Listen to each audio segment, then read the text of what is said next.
What's poppin', everybody? It's your boy Snowkurama. We are here for another season of LBL Watch Together streams. How the heck are ya?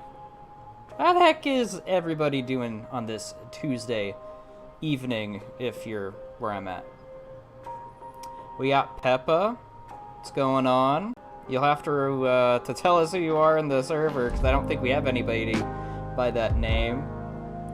We got Salunis, welcome in. Mr. TJP, how's it going? Can't wait to have me getting my ass whip reviewed. You and me both, buddy. Alright. So how I usually do this is we start off with whoever was here first talking, so... maybe Peppa doesn't want to actually start off and reveal themselves. We are here. Yep, that's how I am too. That's why I got my green tea with me, with some caffeine in it, kind of. I think pet green tea has great caffeine in it. That's what I've heard. But that's pretty much how I'm doing. I'm hoping that there aren't any audio issues. I hope everything sounds fine. Sometimes, for whatever reason, it's a little crackly when I'm also streaming on Twitch, which is why I'm just doing YouTube for these. So, I think everything looks okay, for sure. Okay, until Peppa tells us who they are, we're gonna start off with Lunis. I keep forgetting that Bulu is not the division at the back anymore. It's the VGC one.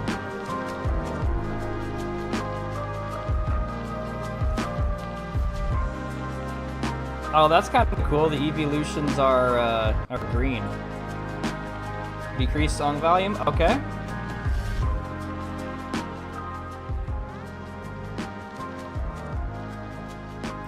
That should be fine-ish. Everything looks good. Yep, I've figured that. Appreciate it. Definitely appreciate it. So we have French Coat versus Salunis. In the singles Bulu division. Very interesting. We got Skarm here that can set up the hazards. Could even see Hazard's lead Gren if we want. Excuse me. That's better, you less under the song.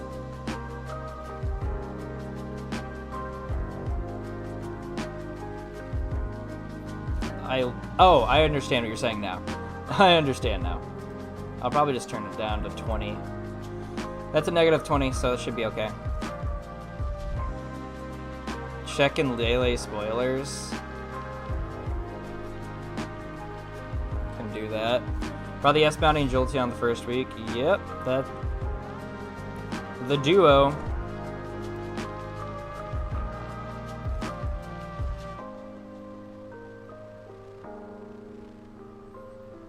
Since my game was technically 0-1-0, does that mean in case of a tie break I'll get +1? And Shalda -1.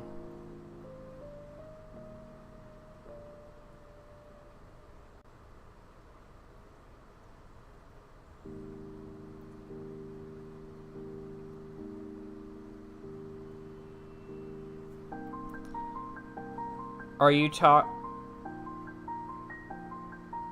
talking about you dropping game 1, winning game 2, and then dropping game 3?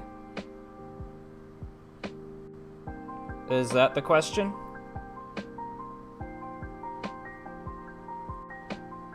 Did drop Jolteon after this match? You broke up your evolutions! How dare you! I'm sure it's for a good reason. We'll have to look at that. Because right now it's all cumulative. But things could be changing. I'm honestly doing the Lele doc on the fly since it's the first time I've ever done VGC or hosted VGC League, and I don't know how everybody usually does it, but I think how I have everything set up is okay. But it'll probably all... Oh, technically I'm 0-1 or 0-1 plus 0 diff, but in the doc it's 0-1 -1 -1. Well, you didn't play the third. Did you play the third game? Oh, if you're talking about the schedule doc, don't pay attention to that for now. That needs to be reworked. Snow was the one who put that together, and how he likes to do it is he doesn't like the negative diff in the schedule. So that's kind of how he has that set up. I would pay attention to the standings, because I made that, or I corrected that for VGC. Alright. Enough of this yapping. We should get into this game here. Ooh, I should track this now. Hold on.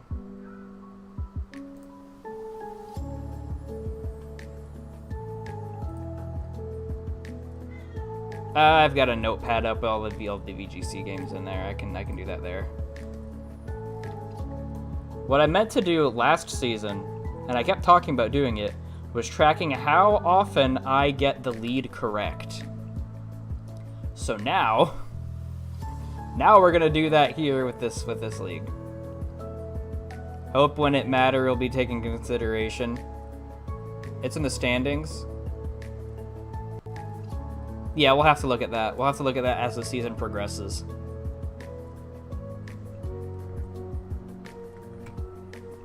But the doc should sort itself out. Okay, who do we think is going to lead from Salunis, and who do we think is going to lead from French Coat? I believe Slurpuff still gets Sticky Web, so there's a possibility of lead Sticky Web. Although there's a Palafin, more often than not in singles, if you have Palafin, you're going to be leading it so that you can get your form. There's also maybe Aerodactyl for fast rocks, Scissor for slow U-turn. I'd probably go Palafin if I'm French Coat.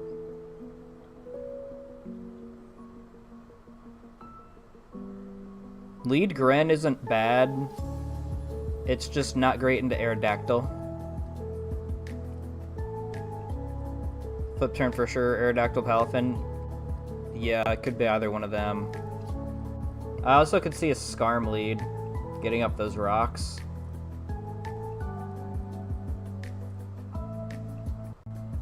I wonder if we predict the Palafin and lead Jolt. And then Volt Switch. There's no ground type on French Coat's team that he brought. Wow, okay. I'm gonna say Skarm and Palafin, we'll see. We shall see. Got Torterra. Okay, well, that's one wrong. And Slurpuff. Got it. We have the Stealth Rocks into the Scizor Switch. Okay. Skarm comes in. Defogs away the rocks. Probably trying to set up the spikes or something. And spikes. Barely no rocks, spikes, web, etc. Yeah, doubles isn't like that. No, singles is, though. Singles is very hazard-centric. Torterra is in, especially since there's no heavy-duty boots. People gotta remember how to play without the boots. Alright, Scissors in against the Torterra. Woodhammer, not doing a lot. Thought this was doubles. Nope, this is Bulu's. This is Bulu, which is the low skill singles division, or lowest, I should say. Earthquake switch was pretty good. Using Hex, likely better than I would imagine Leaf Storm is better, unless you were expecting a switch into Skarm. Which would be odd. Greninja's now in. Do we Leaf Storm? We Hex, actually. Okay. I wonder if we don't have Leaf Storm. Okay, guess we will never find out, because Greninja is able to take down the Rotom.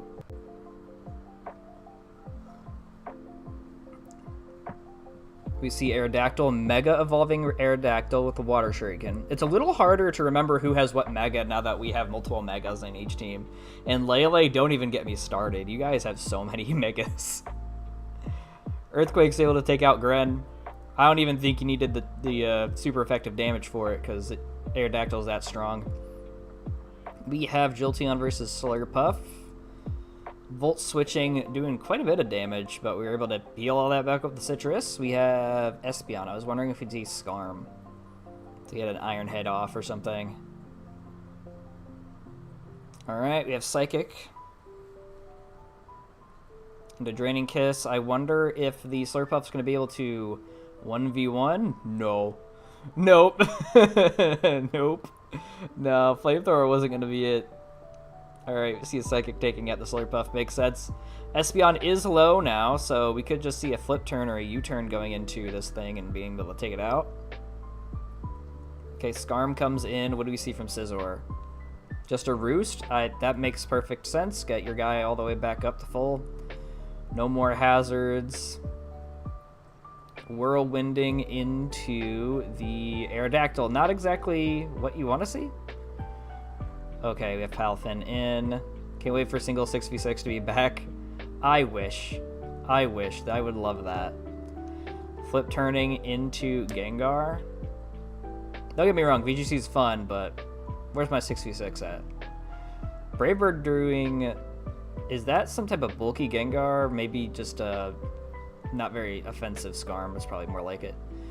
Thunderbolt into the Torterra. Good switch on Salunas' end. Now we have a Scizor. Into the rocks. We are just setting them right back up. Scizor might try to defog, and then Salunas can try to position and take advantage of that. There's the defog. Alright, Flamethrower takes down the Scizor, so there probably isn't anything else that can get rid of the hazards on Frenchcoat's team.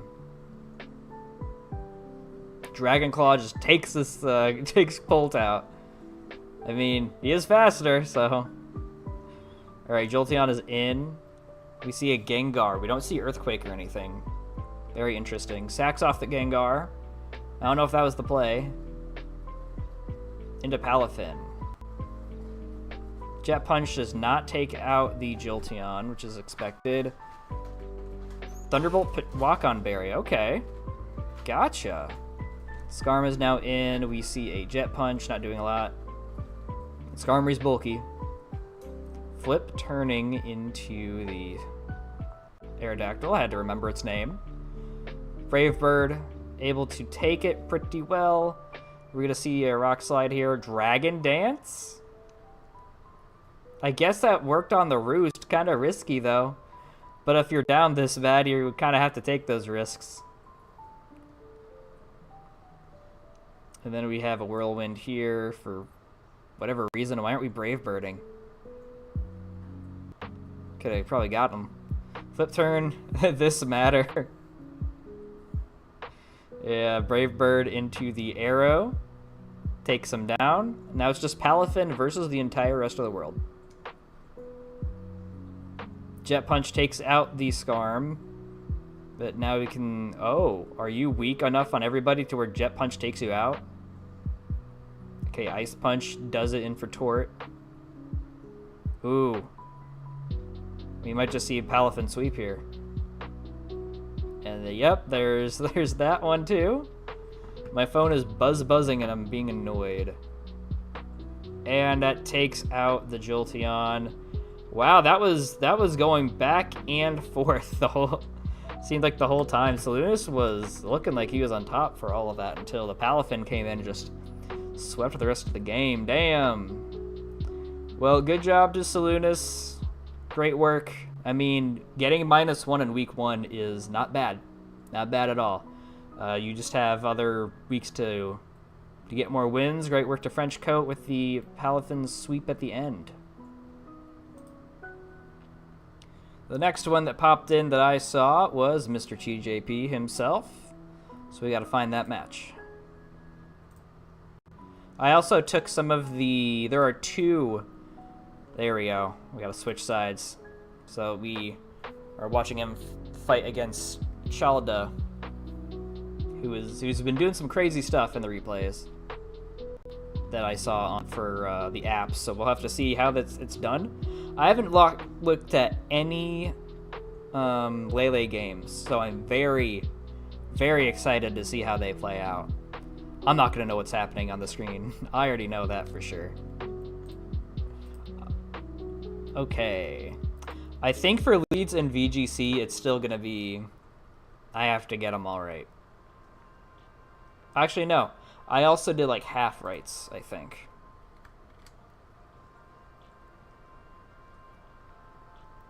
I'm gonna track that too. Next stream it'll be up on screen for my percentage. But this time I'm just gonna write it down in the note document. Half rights.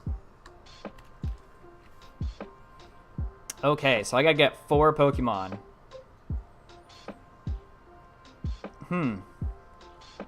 Think you can guess it right? I sure would hope that you could. I sure hope so.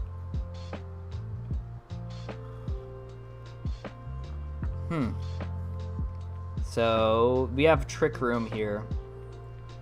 With the aggro on the wall, as they say. I don't think that's Mega Chandelier. Although it could be. Isn't that one... No, it's got the same speed, doesn't it? I don't really know much about the new Megas and their stats. We have a Mega Delphox. I don't think that's a Mega Raichu, and I believe that's a regular... Yeah, that's a regular Bennett. We have a Mega Metagross.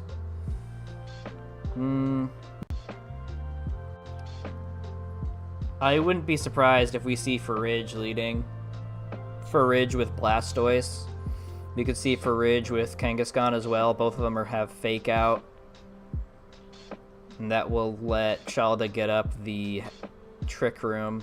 But honestly, TJP's team seems like it wouldn't care too much about Trick Room.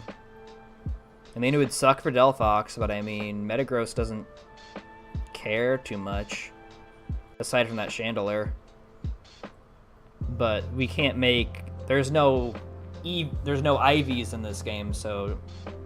Unless Metagross is really fast, it's going to be underspeeding the Chandelier and going first.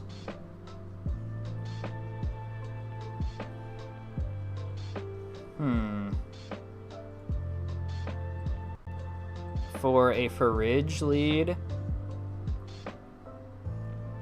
I don't know if any of these guys get Taunt. I'm sure Delphox gets Taunt, but I don't think he's leading Delphox.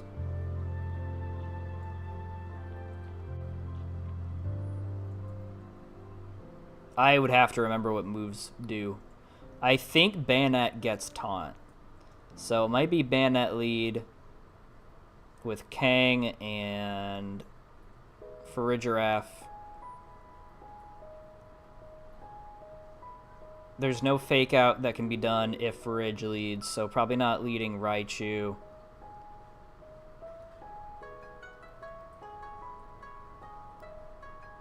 Metagross, I guess. Metagross and Bayonet versus Kang and Farige. Maybe. Kang and Farige? Bayonet? Oh, Raichu, I was so close. I was so close. I was 1 mon off. Damn. Okay, we see you Protect on the Raichu. Into the Fake Out, okay.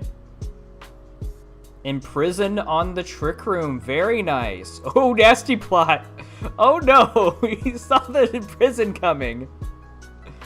Okay, T-Bolt there. We see a Last Resort. So this is the Fake Out Last Resort set. We do see a Paralyze.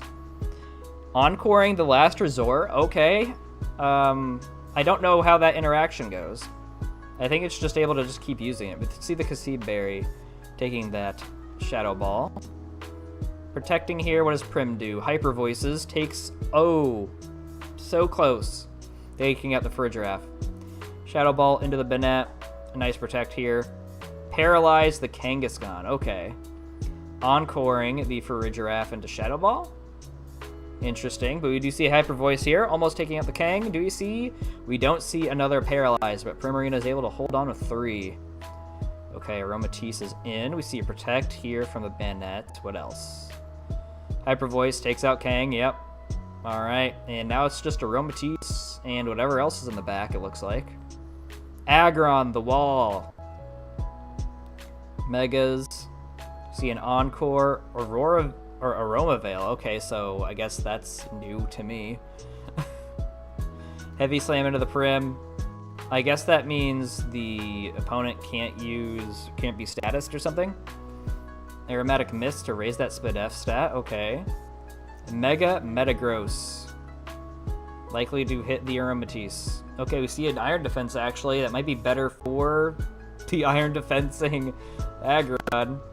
Heal Pulse. This is nasty work. Aromatisse is just going to make sure that Aggron can stay in and do whatever it wants. Encore into the Roma Veil. Not going to work again. Iron Defense is up. We see a Moonblast. Almost pretty close to the taking out Banette.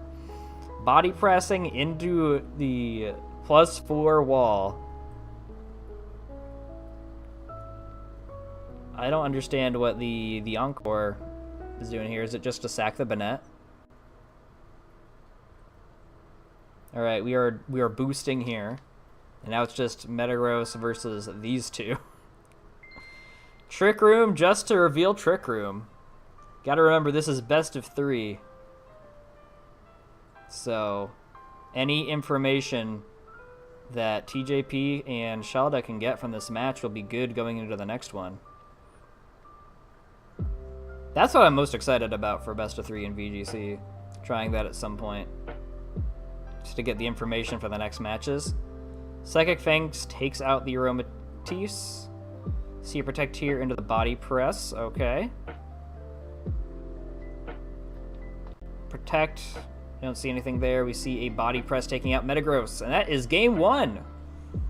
That is game 1. Hey, Table Guy, welcome in. Mega Shandy goes up to 90. Does it? I wouldn't know. I just admitted to not knowing at all.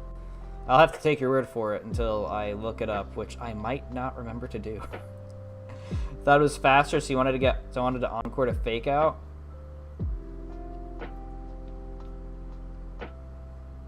Oh, I understand. I got it. Didn't know the Roma Veil protected both. Yeah, I wouldn't know that interaction either. I'm a singles guy, so to me, Aroma Veil is just a dead ability. Disabled, no attacking moves, Vanette. Got it. Okay, that explains it. That explains why you just kept clicking Encore. So this last move is now... It's unknown. We know that it's another status move, but who knows what Shalda's thinking of for the next game. Does this link work? The link doesn't work. Good thing I took down the links to the other matches.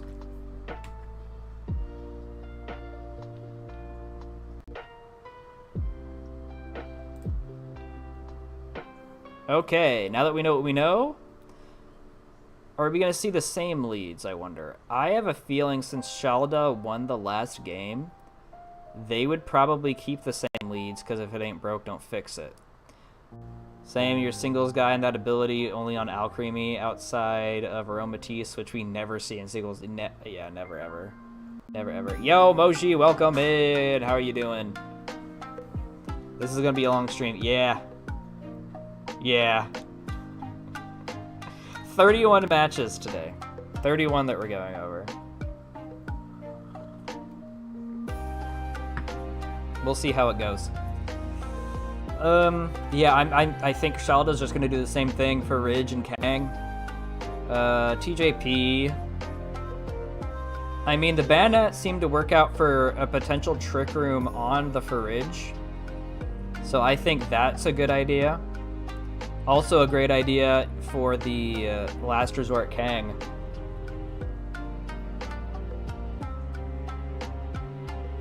I just don't know what the other Pokemon that TJP is going to be bringing is. Maybe something that helps against the...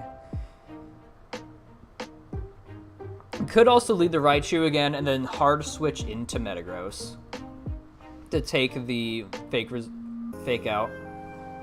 Or the Last Resort, either one. I just feel like it's stupid to expect the same leads. I think that's kind of dumb. But I'm just gonna lock it in so that we can move on. Chandelure, okay. So Farige is in again. See Delphox and Roserade. Alright. For VGC, it's going to be a majority, so I got that wrong. We see a Prim and a Sleep Powder. Oh, on Roserade. I don't know why I thought that. What happened there? Chandelure Imprison on the... On who? Hold on. I missed that. Okay, Sleep Powder and Farige, I got that. Imprison into... one of the two? I don't understand which one. Unless it's just both. It could just be both. Shadow Ball into the Chandelure takes it pretty well. Heat Wave, Roserade did not take that well at all. Hyper Voice, we see Chandelure going down. Farige takes it well. The Sleep Powder is able to neutralize the Trick Room at least, which is cool for TJP. Delphox is in against Aromatisse. Aromatisse, we know, has the Trick Room. We see Mega Delphox coming in. Heat Wave. Farige holds on. Hyper Voice, Farige goes down. I don't know if Aromatisse is just going to click the Trick Room anyway. Yep, that makes perfect sense to me. And the wall is in.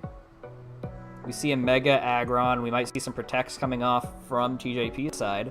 As we see an Aromatic Mist, that's what it's called. We're just boosting, okay. What does Delphox do? Heat Wave calling the damaging. Or not the damaging, the buffing there. Delphox takes the Body Press pretty well because of the typing, and then Hyper Voice takes out the wall. Okay. Very nice comeback from TJP here. Not letting the setup happen with the Trick Room was pretty dang smart. I would have probably been like, oh fuck, oh shit. I need to click Protect now. But you saw through that, which is very, very good. Imprison work on everyone. Basically, any moves he got, opponent can't use it. Okay. I was thinking it was just targeted. But it is not. Game 3, Shelda versus TJP. This one is for whoever gets the match. For the set. However they say it.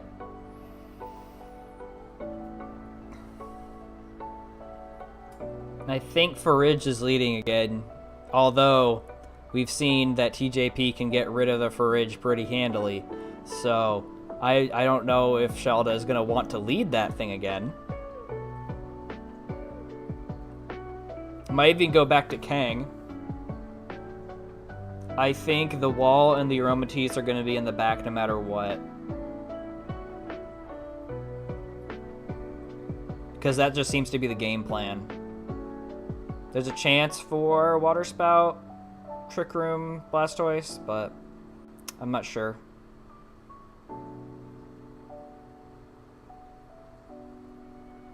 I mean, Shelda's whole thing worked a hell of a lot better with Kang and Farige, so I'm probably just going to go with that. And we're probably going to see the Delphox Banette from TJP, probably. Let's see. Kang. Farige, let's go. Roserade. Okay, we really liked the Sleep Powder. Into the Delphox. That's most of them. That counts. Alright, Mega Delphox off the rip. Fake out Roserade. No Sleep Powder this time, but we do see a Poison Point. So Kangaskhan's going to be taking some chip. And Farige is able to get off the Trick Room, I guess? Into the flinch. Yikes. Okay, yeah, we do see a Trick Room. We see a burn here from Farige as well. So just Berry activating, getting that health back into Protect. Very nicely done. Delphox is able to live. Okay, just doubled right into the Delphox. And a Sludge Bomb into the Kangaskhan. Getting rid of it. I don't know if the crit mattered, but you got it. Note that I was playing it at my customer. Oh, you're playing at work? I've done that. Prim is in now. We see Blastoise. Mega Blastoise is here. Hyper Voice from the Frigiraffe. Everyone's able to hold on. We see the Water Spout. Okay, I called what was going to happen, but I mean, I feel like everyone would know about it. Roserade goes down, by the way. Raichu is in. We could use... No Fake Out, actually, because of the Armor Tail. Energy Ball into Blastoise, doing some hefty damage. Lowering the Spadef, too. So the next one's going to be doing even more. Water Spout, damage reduced by the damage dealt. So these guys are able to hold on. And I guess Forage took its turn. I must have missed it. Aromatisse is in. We see a Protect here. We're trying to stall out their turns, I suppose. I mean, there's one turn left to Trick Room. Makes sense. We just get rid of Trick Room. Oh, and we set it back up. Okay. Okay, Trick Room is back. Heal Pulse into the Forage. We're probably going to see a Hyper Voice, yeah. Taking down both of these Mons here. And we're going to see what is left in the back. Oh, it looks like Delphox is still up. And who, Bennett? No, Delphox is it, actually. I forgot about the Raichu. Shadow Ball into the Delphox, doing some damage. Delphox is able to take it pretty well. I wonder if this thing is more bulky. Heat Wave. Into probably Protect. The play. Yeah, that was insane. Untrick Rooming just to re-Trick Room is crazy work. Shadow Ball into the Protect. We are trying to stall it out. I wonder if we're going to see another Trick Room. No. Delphox goes down to the Shadow Ball. And that is the set. I believe Shalda won the whole set. So great game to Shalda. Great job to Mr. TJP for, like, wow, got outplayed. Yeah. Yeah, we'll blame it on your customer, I guess. I liked how you're able to neutralize the Trick Room for the second game, but he was able to come back and re-Trick Room himself, so better luck next week. Who came in next? Peppa has refused to identify themselves, so until that day comes, we're just gonna scroll through. I want to say it's Table Guy that came in next. Yes. An extension from last week. This one isn't even in the dock yet unless Stish or Mac or whoever else put it in. But we're going to see him playing Jonah. This is Coco, our highest skill div in singles.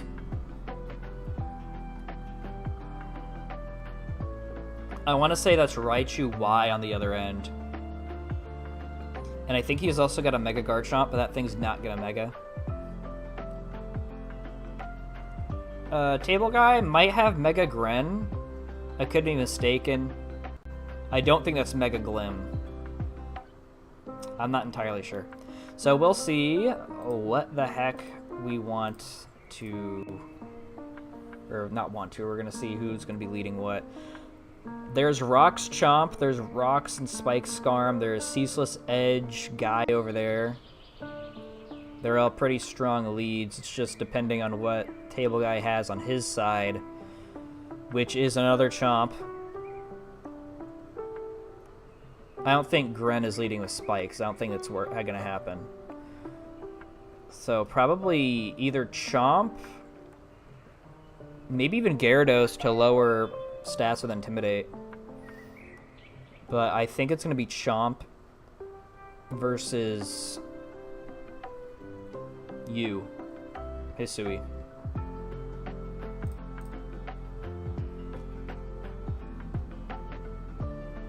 Hisui and Samurott versus Gren. Okay, I got half of it. We see a U-turn off of Greninja, doing lots and lots and lots of damage to Samurott. Glim is now in. We're going to see some Toxic Spikes go up alongside of the regular Spikes. Scarm is in. Does not get Defog notably, but we do see Stealth Rock coming up from the Glimmora. Power Gem into the Scarm. Drill run to get rid of the Glamora. Okay, works out. There is a Slowbro on the other side that's going to be able to soak up those T-spikes, so I guess it's not the biggest deal. Aegislash is in. We see Skarm roosting. Aegislash probably boosting. No. We're just going to see a Shadow Ball go off. Do some damage to the Skarm. Makes sense. Roosting up. What else is happening? We see a Shadow Ball. Alright. Another Drill Run. Is this Skarm just offensive? I guess Aegislash is also in Blade form. But down goes the Skarm. Don't have to deal with that anymore, or the spikes, aside from Samurott. Slowbro's in, takes a hefty amount from the Shadow Ball while also scooping up those toxic spikes. Earthquake takes down Aegislash, who's coming in. Maybe the Chomp. It's actually the Greninja, either ready to Dark Pulse or possibly U-turn here. See a Shell Sidearm off of the Quick Draw. Okay, we see spikes. Ground type spikes. Now Slowbro Ice Beams getting rid of the Gren. Makes sense. Trying to get that Quick Draw to pop off again and again. Notably, this is not a Regenerator Slowbro, so you can't just keep switching in and out, especially with these hazards up. Annihilate is in. I don't think Rage Fist takes hazards into account. Okay, we see a Defiant boost come off. Into a Protect. Very interesting Protect there. Ice Punch into the Gyarados. Not doing a lot, considering that it's not very super effective or anything. Annihilate, switch into the Garchomp. I wonder if this Gyarados is just bulky, or maybe that's just no attack Annihilate. We see Stealth Rock into Dragon Tail, just trying to hazard stack and lower HP as much as we can. It seems like that's kind of what the game plan is for both of our guys here. Ceaseless Edge into the Gyarados, setting up some more spikes. Okay, rest Gyarados. We have a more support-oriented Gyarados. Ceaseless Edge. I wonder if... We're probably not T-Wave on this thing. Sleep Talk, okay. And Scald. We have the last move. Okay, Rest Talk, Scald, and Dragon Tail. Very interesting. Raichu is now in. Mega Raichu Y into a sub. Gyarados is going to be clicking Sleep Talk here. Are we going to be able to pop the sub? Scald does indeed pop the sub on Raichu. Zap Cannon's able to take down Gyarados. We're likely to see the Garchomp coming in. Sylveon, actually. Okay, I wonder if this thing has something to deal with the Raichu. Zap Cannon. Okay, just bulky. Ooh, we got a 50% para. Into the Moonblast, and Raichu goes down. Now it's 2v2, but one of those two has a Fairy. So we'll see how this plays out. Annihilate comes in, takes a lot of damage from the hazards. Ice Punch takes out the Sylveon. Ice Punch might also take out the Garchomp. We will have to see. Chomp is in. Mega Garchomp here for the extra damage. Clicks Protect. Do we see a Swords Dance? We don't, but we do see a Scale Shot, which will not have the effects because of the Protect. Scale Shot here again on the Annihilate. Not able to take it out, but it is able to get the boost. But there's an Ice Punch here, probably. There it is. And that is good game. Two hazard stack teams going up against each other. Who was going to out-hazard the stack? Seems like Jonah did. Very well done to Table Guy. Very good job to Annihilate. Very good job to Jonah. That sure was a match of wits.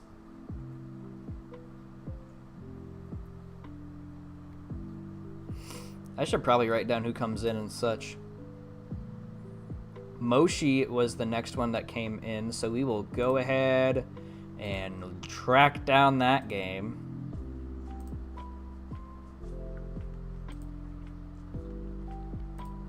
I want to say that Moshi is just Moshi on here, aren't they? What is this? That's...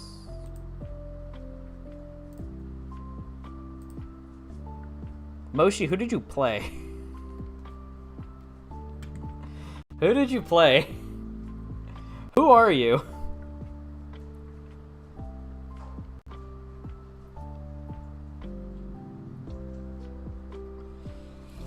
Gotta take a look. Room diff. Gotcha. Thank you. Alright, against Ash Slade. Another Bulu game.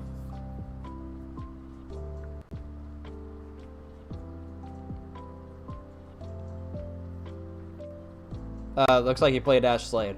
But I probably was still trying to figure out who the heck you were, and you responded. Okay, let's see here. We have another Garchomp Glamora team. More hazard stacking. We see a Blastoise hiding behind Tinkaton's hammer, while Tinkaton's hiding behind Garchomp. Not hiding very well. We also have a Garganacl who can set up some hazards. We have Klefki for the... Does it get spikes? I don't remember. Gets screens, though. Chomp isn't a bad lead. Chomp is pretty good into everything on the team over there, aside from the water and the grass starter. Also, Delphox, depending on what moves it gets. If it gets... Oh, it does get Energy Ball, I think. Yeah, it's not good there.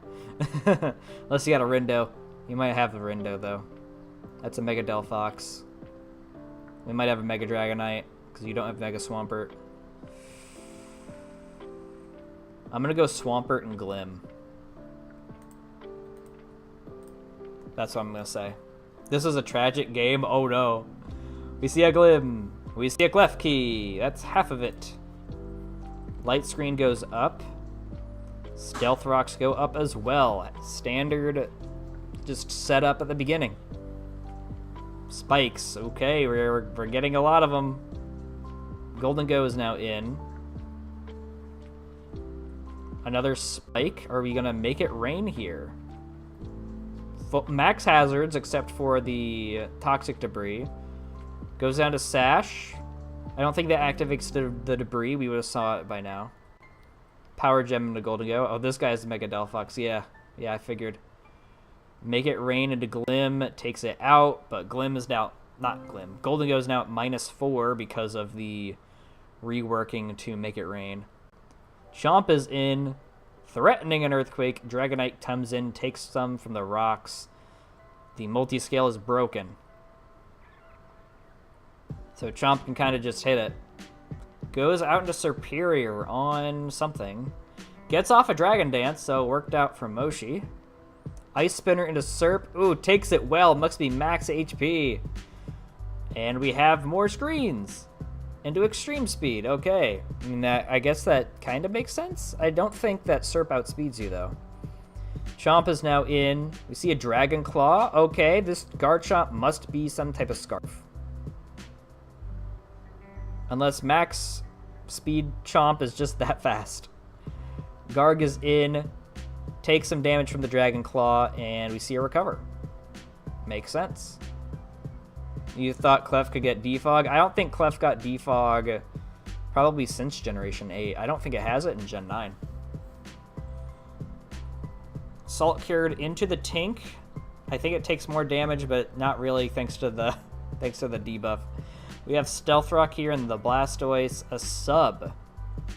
Is this sub Spout? Could be. Swampert comes in, takes some hazards. Oh, you don't have any removal, do you? Oh. And he is Shell Smashed with a sub? Oh, no. Wave Crash takes out the Swampert.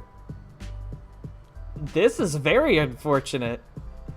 Klefki is in. What are we doing here? Probably trying to click one of the screens. Clicks Reflect. We're able to Earthquake. Klefki lives thanks to the Reflect. And Light Screen just in case, I suppose. Earthquake takes down Klefki.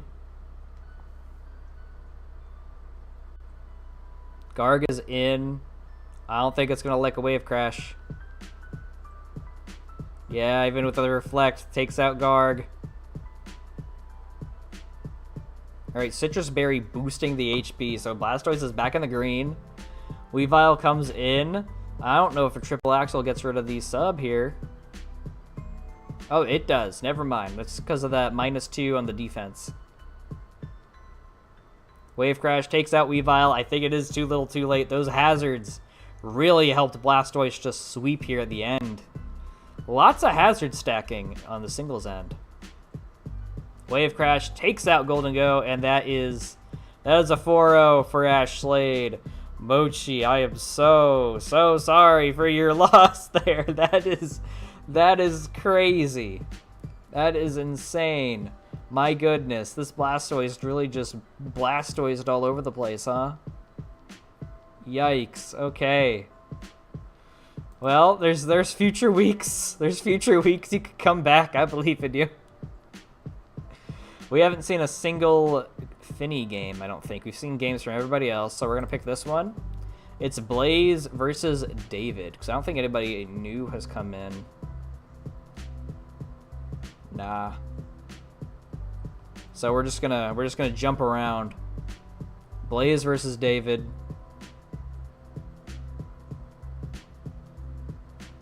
Is it this game? No, there's a different... Yes, on the 3rd week. Oh, you switch your team up for... 2nd week was interesting. Okay. I don't know if it's been approved yet or not, because I don't quite remember. But I will definitely have to take a look at it. I could have approved it and don't remember. Blaze, this is probably the Mega Delphox team. We do have some sand here too with Annihilate. I think that's a regular Sceptile. I don't think that's Mega, because I was trying to look at regular Sceptile as well. And David has maybe Mega Frostlass? I think. Leads, I think...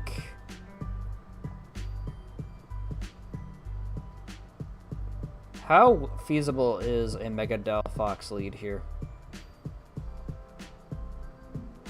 Delphox is going to want to stay back and let things get whittled down, I think. I just don't know how well T-Tar is here, because there's no vest for it. Azumarill could come in and just huge power spam Waterfall. Serp is also not very kind to it.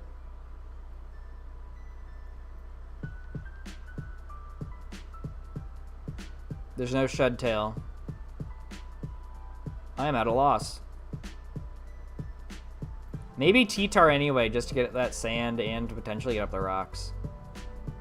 And then... maybe Serp to expect it. I don't know how... I don't know. It's not looking great in the builder for Blaze, I think. But maybe if Drill can get positioned in. T-Tar and Serp. I think that called it. Glare, okay, that is tragic. T-Wave into the Serp. Oh, both were paralyzed, wow. I didn't realize that. Yeah, productive turn. I guess Serp takes some chip. Leech Seed, okay. To be expected. Another uneventful turn, but it's looking pretty good for David. Delphox comes in here on the Serp. Gets full para. I wonder if we're going to try to Glare again. Delphox Mega Evolves, probably Heat Waves, or even Flamethrowers. Just a regular Flamethrower into the Serperior, taking it out. Goodbye, Serp. What comes in next? Rotom, perhaps Azumarill. There's Azumarill. We could see a Aqua Jet here, I suppose. Yo, Joa, welcome in. We'll get to your game next. We see a Liquidation from Azumarill. Alright, Rotom Heat is in here. Leaf Blade into the Rotom. Probably expecting... well, actually, Azumarill was still out, so that's why. Rock Slide, okay. Doing some damage here. I wonder if you're Belt? Kind of hope you're not Belt, because that's kind of bad damage if you are. Frostlass comes in, ready to take the... okay, well, Sand's just going to go down. Mega Evolves. Sceptile clicks Rock Slide anyway, hoping for a flinch. Okay, we get the Aurora Veil off. Looking pretty bad. Avalugg is in. We have the defense boost because of the snow. Rock Slide doing 7 for that reason. Ice Body, pretty good synergy there. We have Scolipede coming in. Sceptile probably switches. Rock Slide again, but misses. Yikes. Probably expected a switch, though. Dragon Dance Sceptile. Are you expecting a Swords Dance or a Protect, perhaps? Okay. So exactly what we saw. I want to say they still Speed Tie. No, Sceptile's faster. We see a Protect here, so Scolipede will be faster. Next turn. Do a Rock Slide. That was a 50-50 for sure, because Sceptile could just kept clicking Dragon Dance. Poison Jab into the Sceptile, takes it out. Avalugg is my goat in singles. Yo, Moon, welcome in! How are you doing? We're just watching some Pokemon. Excadrill is in. Okay, and Excadrill is out. Just as soon as he popped in. Scolipede's insane. I considered drafting Mega Scolipede just to get some speed boosts off, kind of like how you would see Sharpedo. Poison Jab is able to take out the Delphox. I think that's probably what we're going to be seeing for the rest of the game. Unburdened, so +3. Did it lose an item? I didn't see it lose an item. Blastoise is now in. Poison Jab takes out Blastoise. I think we know where the rest of this game... Yeah, I mean, Annihilate's the only one left.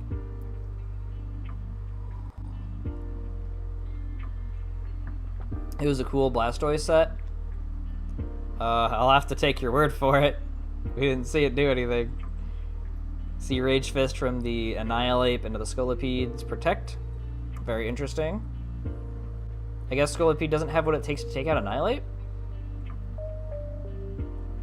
Okay. Or maybe Azumarill is just better for it because of the Play Rough. That's probably what it is. Rage Fist's here again. Into the Play Rough. Annihilate takes 100%, and that's the game. Crazy work to David here with the Serp just going in. The paralysis at the beginning for both of them was kind of funny. Better luck in the future there, Blaze. Better luck in the future.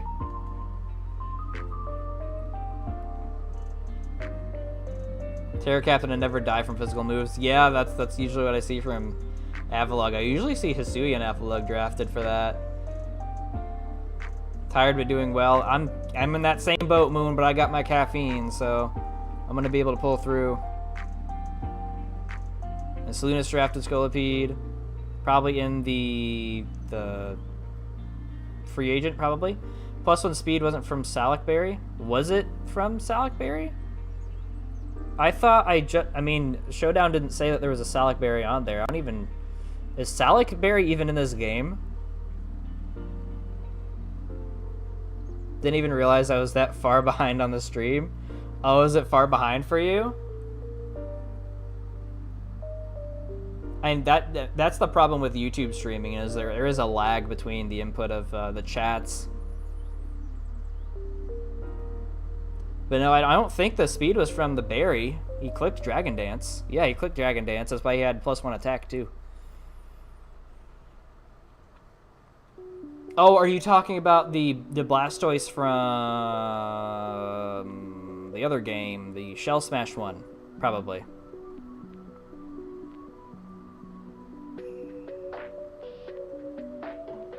I don't know if Salicberry's in the game. If it is, I haven't seen it. We have Fenrir versus Joa O'Ruben. Definitely didn't say the name right. I want to say this is our Mega Floette guy. I think Eternal regular Floette was only drafted in Coco. Another Palafin and another Glamora. Yikes. I don't think this is Electros, Mega Electros. I think it's just regular. Mega Scizor on the other end. Probably lead... Probably Palafin Scizor. I could also see Palafin Gliscor with Protect to get the orb. No, there's no orb. There's no orb. So Scizor and Palafin then. Just in time for your game. Yes, sir! Alright. Yeah, Palafin and Scizor.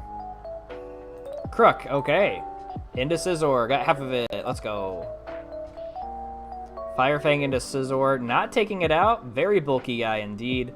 See a Swords Dance, but is Bullet Punch going to be enough? Not even going to try. Fair enough. I don't think it's going to be enough either. We see a knockoff into the Yachi Berry, so if there's any Ice Fang or Ice Spinner, this Gliscor is kind of done for. We're trading rocks. Okay. Electros is in.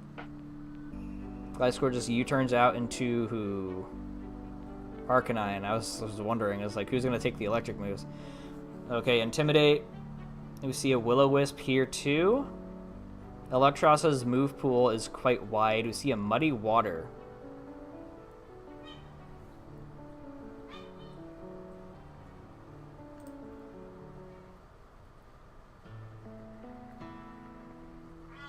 Is that legal?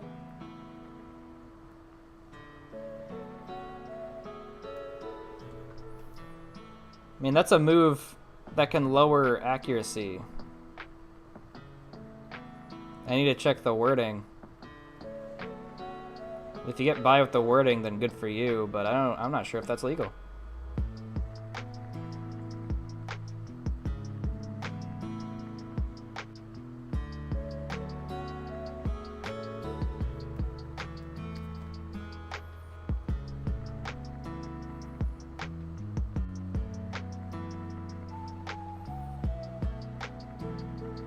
Evasion boosting and intentionally lowering opponent's accuracy is not allowed. This includes held items, abilities, and moves.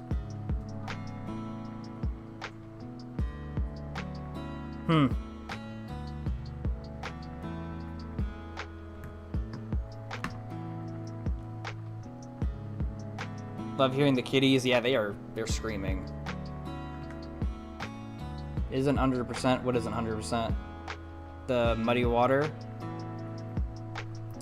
We'll have to take that into consideration and just get the stream moving.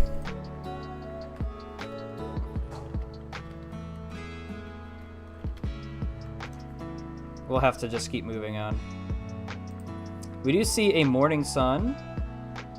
Arcanine is back down low into the Palafin. Jet Punch into Arcanine takes it out. Greninja's in. Alright, we see a Crocodile.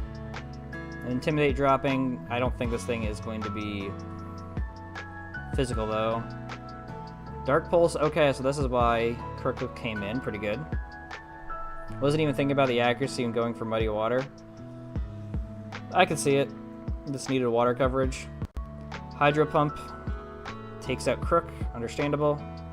Mega Venusaur is here. I completely forgot that Venusaur was a Mega. Scizor is in, taking some hazards. Leech Seed is going to take out the Scizor. Probably wasn't even expecting that. Just a happy little accident. Gliscor is now in. For the dual Wing Beat, okay. I don't think this Gliscor is kind of strong enough for that.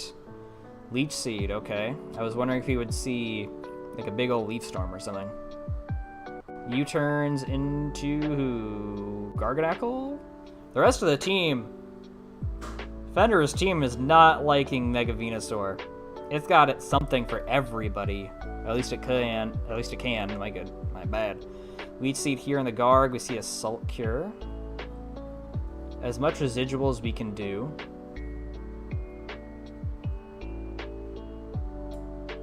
Gliscor comes in. Mega Drain takes out the Gliscor. Alright.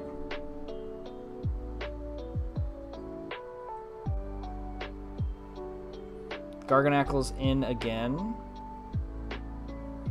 Giga Drain there. I don't know how exactly Fenrir is going to get out of this, because Greninja is going to have like Ice Beam or some. No, Ice Beam is not even going to do it. Okay, we are stalling! I mean, what else are we gonna do? We gotta think about how to win. Giga Drain here.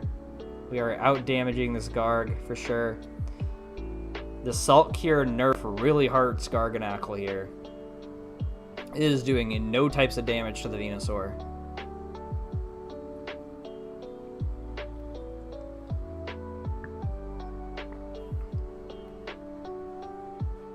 Alright, now Sylveon is in after Garg goes down.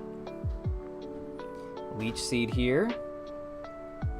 And a Calm Mind. Does Sylveon have Psychic, perhaps? That wouldn't be a bad bring. Would even take out the Glamour if you have it. Calm Minds instead. I guess we'll have to find out later. Glamour is getting back all that HP. Into a Sludge Wave. Sylveon takes it pretty well thanks to those boosts.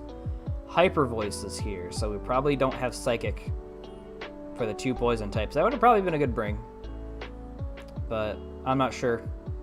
Sludge Wave into the Sylveon, takes it down, and now it's Greninja versus the whole rest of the team. I don't think Floette even came out of the ball. The Venusaur is in. Dark Pulse hits the Venusaur down to 52. Maybe Stored Power, possibly Stored Power. Dark Pulse, and then we get back all that HP. We are a Dark type on Greninja, so it's going to... We're flinching down, too. Okay, takes down the Venusaur, the nasty little crit there. I don't think it mattered. Floette's here. Comes out of the ball. Probably just going to hit him with a Kaikiba Berry. So somebody did draft Eternal Floette. I couldn't remember. I thought it was just Coco. And we see Joa winning the game. Very nice job. This Venusaur was just wreaking havoc all over the place over here. Like, I don't even think if Arcanine did anything to it because of the thick fat, it would have even mattered. But nice job there. Okay. We should just get into another VGC. Let's click on this one. We have Ishak versus Aliva. I don't know if this is... Oh, I think this is Mega Meowstic, actually. Mega Meowstic versus... I don't remember which Mega Ishak has. Could be... I think there's a Mega Heracross over here. I don't remember if the other... I don't remember if Chandelure and Excadrill can or not. And I don't think he's got Glade. But there is a Whimsicott. There is a Whimsicott. So there is Sunroom over on Aliva's end with the Torkoal and potentially Musharna. I don't remember if Meowstic gets Trick Room or not. Either way, there's no Forage to worry about Armor Tail. So Incineroar could totally fake something out. I don't think we're leading with Whims. Although I feel like we have to lead with Whims if we're bringing it.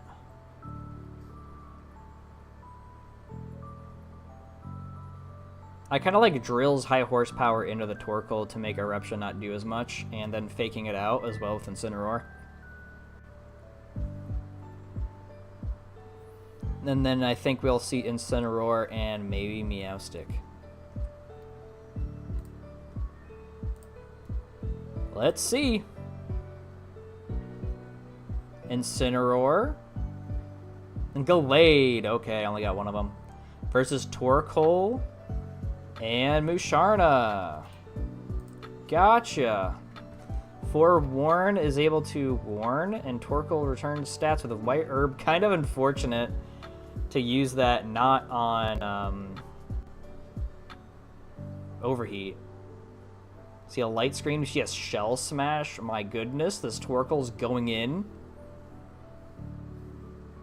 Oh, we have Screens Gallade. That's kind of cool. Protect on the Torkoal. Dragonite Tailwind. Oh, we're a fast little turtle, are we? Darkest Lariat into the Torkoal after a coaching. Not doing much because of Protect. Understandable. Mega Dragonite into Eruption. Does not take out Gallade or Incineroar. Air Slash will, however, take out Gallade. What does Incineroar do here? Darkest Lariat into Torkoal. Lots of damage. You cannot really use Eruption anymore.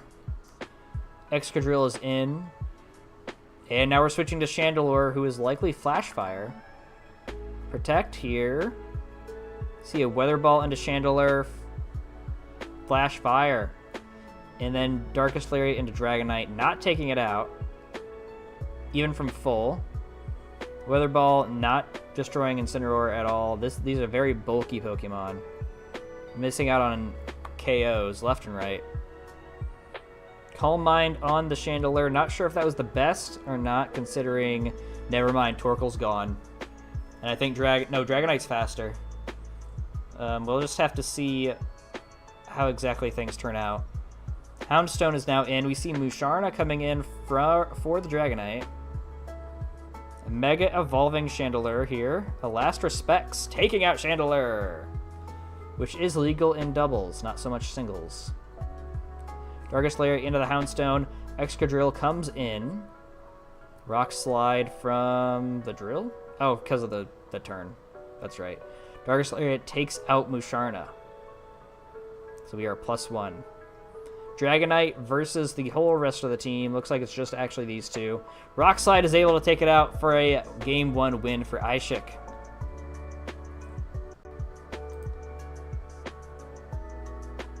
Where is Game 2? Right here.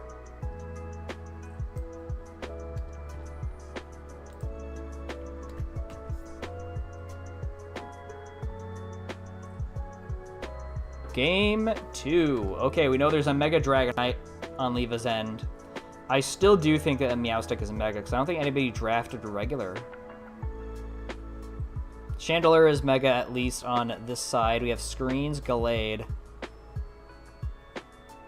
Ishik won the last one.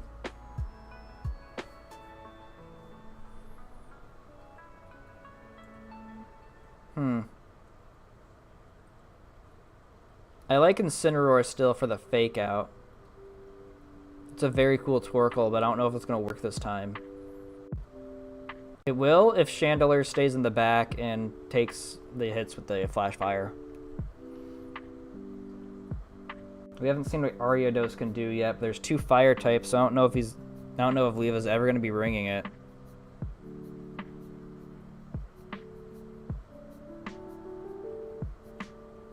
Oh, the Meowstic's not Mega? I could have swore that nobody drafted a regular. Okay, so that is a regular Meowstic female, which I think is the more offensive variant.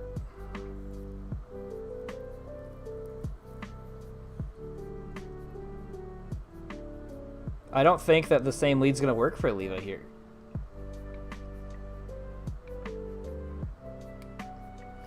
Is there a Trick Room mode over there? Probably with Musharna. Although the Torkoal's probably fast.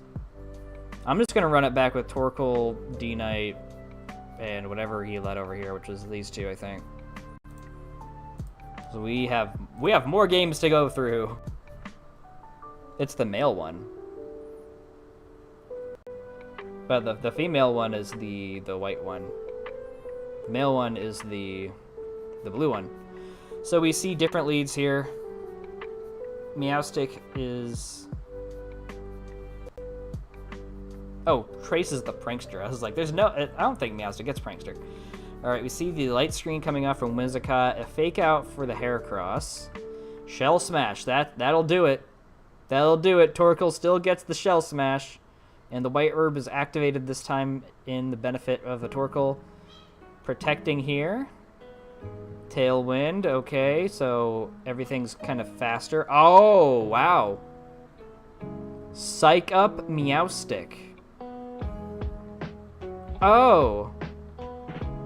Moonblast, no lowering his stats here. Psychic is able to take out Heracross. Wow. This is crazy. Eruption takes Whimsicott down to Sash. I don't think it burns, so it doesn't even matter. Drill comes in. What is Drill going to be doing here? We see a switch to Ariados. Protect on the Whimsicott. And another Protect. And Drill does what? Earthquake. Ariados is going to take some damage here. A lot of damage, it seems. Another protect. I guess we got a double. Earthquake takes down Ariados. Torkoal is left at 28. Into a Weather Ball, taking out the Drill. Okay. Crazy work is happening right here. No more Tailwind or screens. Incineroar comes in, and so does Meowstic. Intimidate drops. Nobody really cares, though. We'll see a Protect on Torkoal. Or are we going to see another Psych Up? We're instead going to see a Fake Out on the Whimsicott. Fake Out on the Torkoal. Okay. So we Psych Up again. We Shell Smash here. Getting the stats up. Incineroar has to pick one to go for. Click Snarl does not defeat either of the opponents. Alluring Voice, Incineroar takes that pretty well. We see Interruption. Incineroar doesn't care because you're at 1% now. Snarl, ooh, is Incineroar going to be able to get it back? Meowstic does not have any boosts anymore, but there is a Houndstone. The Citrus Berry comes in handy here. Last Respects does not do enough to Incineroar. We see a Darkest Lariat. Not enough for the Houndstone either. Alluring Voice leaves Incin at 1. Last Respects will take it down. Thought only the male one can Mega Evolve. Didn't think the female one could. Yep, both of them are able to Mega Evolve because it's not locked down to a form.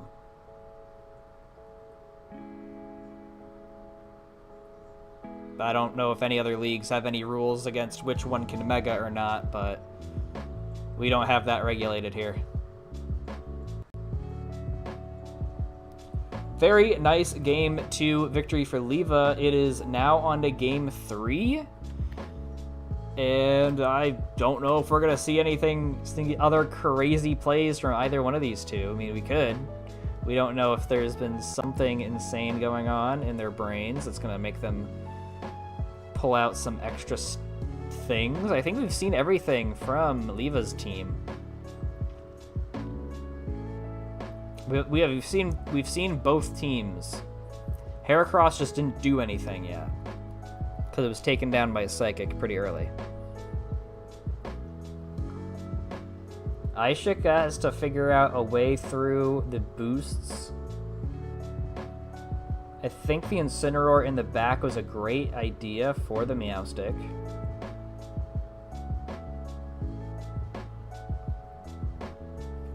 I could see Meow Torque again.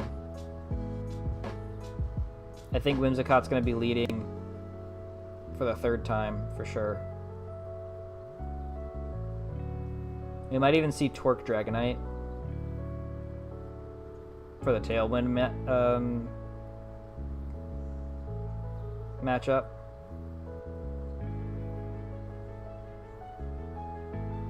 I don't know what Ishik does. Maybe even leading Drill to lower Torkoal's stats. Probably Drill Incineroar with Torkoal and Dragonite. I will go ahead and lock that in. Drill and Gallade, actually. Okay, so we're going to let him do the White Herb stuff. Got it. And Musharna with Ariados. I did not get that right at all. We see a Rock Slide coming off of the Drill. And coaching so that Drill can be stronger. Okay. Focus Energy on the Ariados with a Trick Room. So now these slow guys are going to be able to do some stuff here. We see an Expanding Force doing absolutely nothing because it's a Musharna. Leech Life does a lot to the Gallade, but it's still around. We see a Light Screen coming up as well into a Rock Slide, which takes out the Ariados, and Musharna is still happy and healthy. Torkoal comes in, probably going to be able to click the Eruption. Not with the Chandelure on the field. Shadow Ball into the Gallade, because Seed Berry is able to save it alongside the Light Screen. Weather Ball into Chandelure ups the fire damage you can do with the Flash Fire, and Gallade clicks Disable, but the Mental Herb shrugs that off. Very interesting stuff happening on screen. Chandelure Megas takes nothing from the Musharna. Eruption takes out the Gallade, but Chandelure is still at an okay health for the turn. Heatwave takes out Musharna. Torkoal is low. Torkoal is kinda low. Houndstone is in. I wonder if this thing is intentionally slow. We see an Intimidate drop, which is not going to be great for the Houndstone, but Torkoal is able to shrug it off. Protect with the Chandelure, and a Fake Out on Torkoal makes sense. What does Houndstone want to do? Probably Last Respects into... Okay, actually just Snarl. Makes sense, because you don't want Chandelure to have that big base 165 special attack, or however big it is. Drill is back in. Nobody really cares about this Snarl here. Weather Ball into Drill, takes it out. Darkest Lariat into Houndstone, living on 44%. I dropped my tea bag into my tea, folks. The string is now inside of the tea. Protect. See Snarl go off. Weather Ball into Incineroar, not doing a lot. I think Incin's going to be able to outdamage both and clutch it. Chandelure is going to be able to fire off a Shadow Ball as well into the Torkoal and just takes it on out. So great job to Ishik and Leva. These were some crazy strats, some crazy plays by both of these fantastic players, and I can't wait to see what they do in the next 7 weeks or so. Alright, we're going to get it out of the way. We're going to get this shit out of the way. We're going to get it out of the way, folks. We have me versus Fabian King. Ooh. I got Mega Raichu X. And there is a Mega Scizor, I think, on the other end, which is very scary. It's a very scary team. Very scary.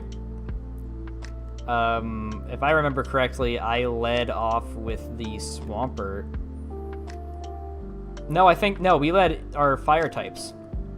We led our fire types. So we're just gonna do it. We're just gonna do it. We're gonna rip off this Band-Aid so we can move the hell on. Incineroar into Benny. I switch because I am notably not Intimidate on Incineroar because he has a King Gambit that was not brought. So I had to be Blaze, so I didn't Parting Shot and Intimidate the thing. So I do have Parting Shot on my Incineroar. We have Stealth Rock into the Swampert, kind of makes sense. That makes me think he's more defensive. Decidueye comes in onto the Yawn, which is great. Corv comes in. I believe I'm Screens with U-turn and Body Press. I wonder what happened with this. Yeah, I ask myself that all the time. Big Bad Arcanine comes back in. We see a Decidueye switch. I just switch out into Quaquaval because I don't want to be taking any fire moves, but he calls it. And then I go back into Clefable, so he's applying the pressure very well, making it so that I can't really do anything aside from switch around. So what I really want to do is get my Quack in so I can spin. But he is not letting me do that, which is exactly what he's supposed to do. But Quack's now in, takes the Thunder Wave, not great. So I kind of would like to click the Rapid Spin uninterrupted, which doesn't happen. Just Chili's on out into, what is it again? Prim. Prim is very scary. I think I just clicked spin anyway, and I did not. Corv is now in, because that's what can take moves from this thing. Hyper Voice crits me, and my screens are now gone. No, I did not do Magic Guard, because I was too scared of SD King Gambit. We see the Goodra coming in. I Mega Evolve my Raichu, and I am specially offensive Raichu. Because it does more damage into Fabian's team than a physically offensive, despite how much bigger of a stat the attack is. Earthquake does almost nothing, Clef. To be expected. Sludge Wave comes in. Clef is able to hold on. And just click Swish. So now I have to click Protect. Not in the position I want to be in. But it is. Just able to click Earthquake here, my bad. I wonder if I got in Quack, if that would have been okay. I mean, I'm paralyzed, so I don't know. Swampert comes in. It can take the moves from Gudra pretty well, except for a Draco Meteor, which might be coming in. I'm not sure. Don't remember. This GUI comes in. I might have clicked... Yeah, I clicked rocks here. So I wanted my damn rocks up. God damn it. Ice Punch does 36. Knocks off my Rindo Berry, so I am not very confident into the Decidueye anymore. I gotta switch. Incineroar's in. We see a Roost. Gudra comes in. Do I Parting Shot here? Do I Knock? I do click the Parting Shot. Who comes in? Quackleval comes in, because I want to get rid of these rocks, probably. I also think I have the Ice Spinner, if I remember correctly. Earthquake doesn't do a lot here. I spin away them rocks. And Gooey is able to lower my speed. I forgot this thing got Gooey, because I'm so used to seeing just Sap Sipper. Slowking comes in. Ice Spinner is doing quite a bit of damage here with my Life Orb. I believe I'm Max Attack Adamant too. Swampert comes in. We see a Chilly Reception on into Prim. I think Prim definitely takes me out with a Liquid Voice, Hyper Voice. Just Yawn anyway. I don't want anybody else taking a Hyper Voice.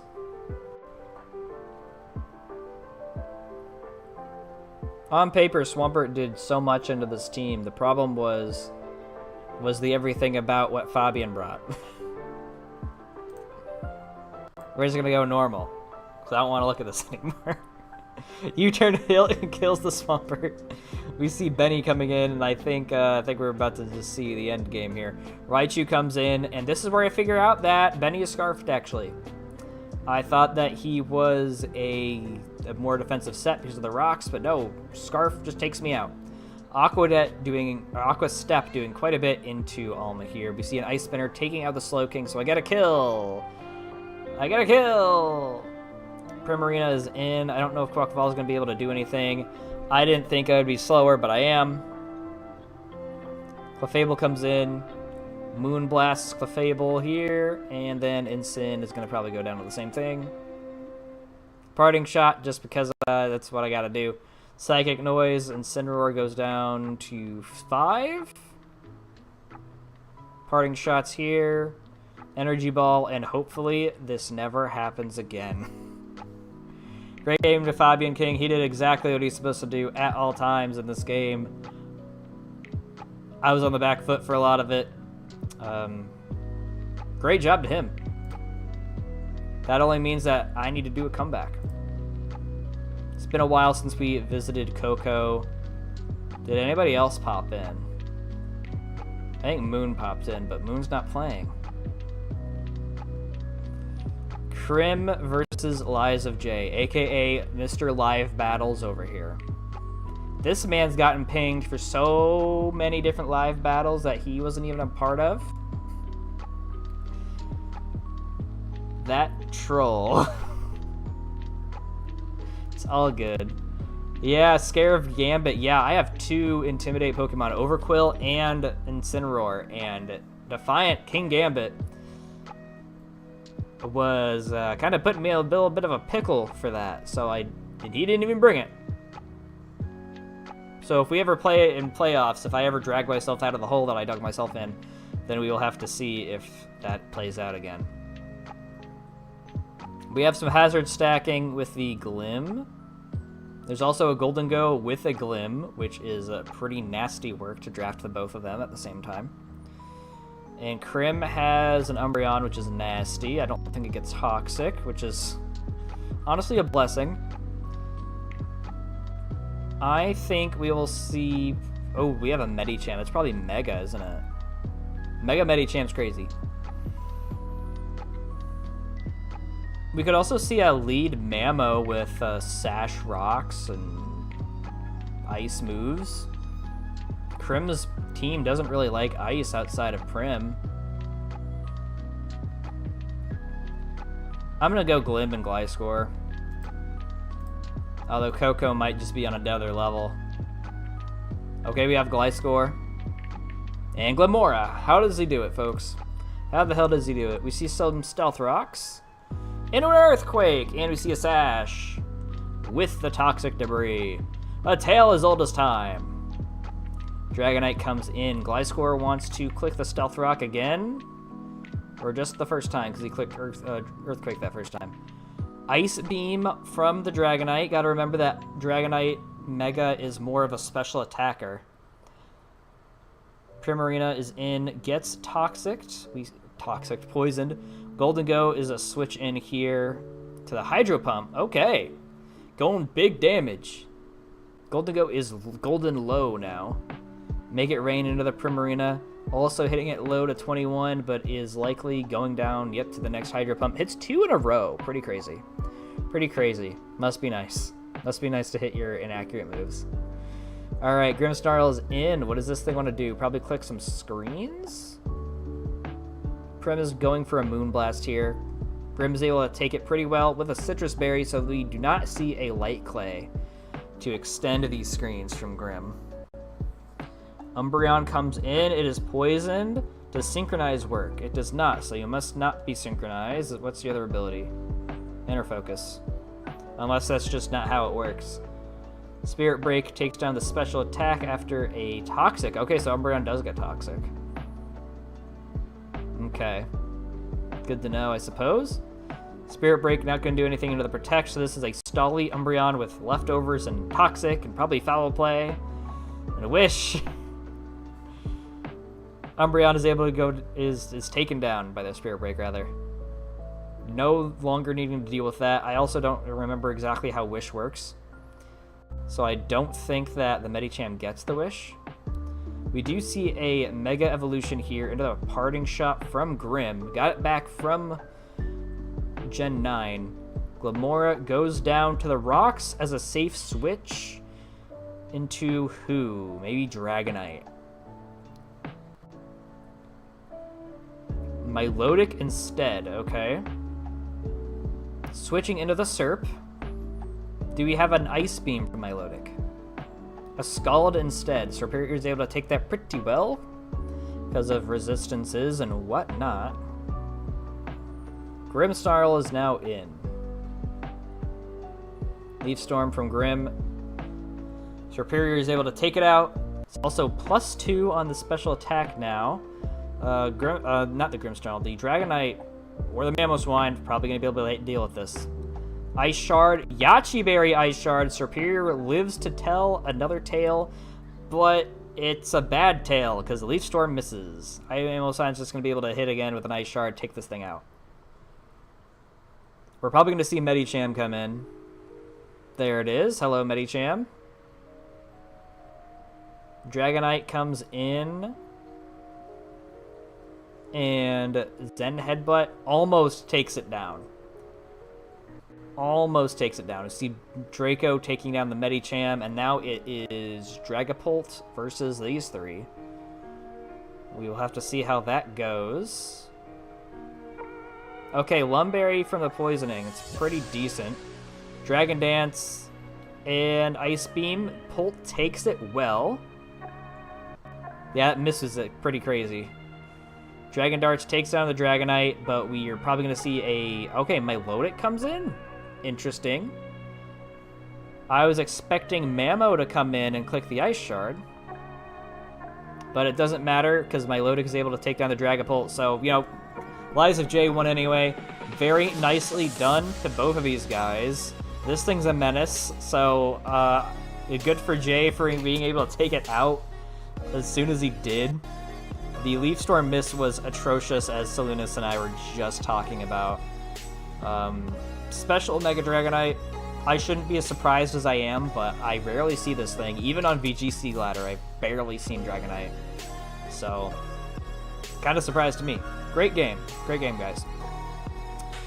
Who do we go to next? Oh. Get rid of that. I think we have 2 Coco games.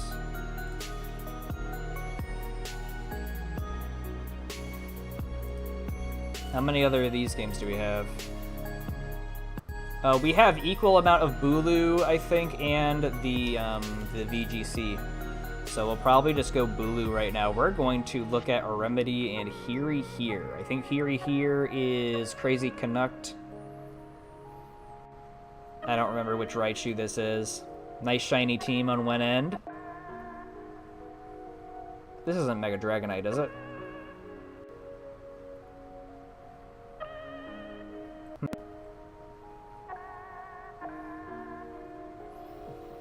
I think we're leading... We might lead Samurott, but we could also lead the Sneasler. Hatterene's not bad either. I think I like Hatterene.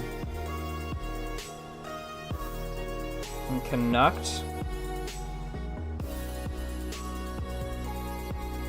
I'm probably saying either Corv or Raichu. Probably Corv. It is probably Mega Dragonite. Okay. I'm gonna go Hat and Corv anyway.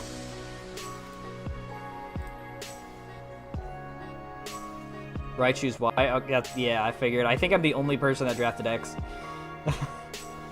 We see a flip turn from the Samurott, which I got this wrong. And a Hat, technically right. Knocking off the leftovers. It's very unfortunate, but it's fine. Liquidation into the Hat, taking it down. Okay, what do we see next from a Remedy? We have a Samurott just wanting to click the Ceaseless Edge. Getting up that spike, we'll probably see a Play Rough here, taking it down. That is huge power Azumarill, ladies and gentlemen. It is not anything to trifle with. Sneasler's in. Do we see a Fake Out? Perhaps a Dire Claw. I hope it's not a Dire Claw. It's a Dire Claw. Corviknight switch in was excellent. Aegislash comes in. What does Corv want to do? Defog? Yeah, get rid of that spike. Makes perfect sense. See a U-turn. And into Crook. Sacred Sword into Crook does some decent damage.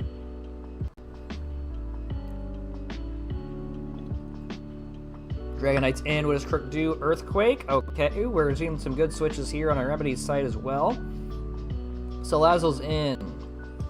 Mega Dragonite into a Hurricane. We hit the Hurricane into the Salazzle, taking it down.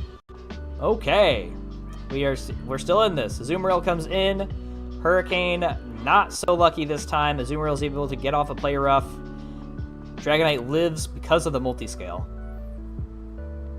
Can it do it again? The answer is no. Aegislash comes in. We see a Play Rough. I don't remember if Dragonite gets Roost or not in this game. I feel like it doesn't. King Shield on the Aegislash, trying to lower the attack stat of the Azumarill. Get it back to before pure power, or huge power rather. Same thing. Blade form into the Iron Head, trying to get the flinches. Gets a flinch. And Corv comes in. See an Iron Head here. Corv takes it very well. Are you... Your Sacred Sword, I think. Does that do a lot? Brave Bird doing considerably more than I would think. Sacred Sword doing less than that, so Corv might be able to outdamage the Aegislash. I wouldn't suggest it, though. Crook comes in, lowering the attack for because of the Intimidate, but Iron Head's able to take it down just as soon as it came in. What next? We see Raichu coming in. We're going to see a Zap Cannon. A Mega Raichu Zap Cannon, but we're going to see a King Shield first. Makes a lot of sense.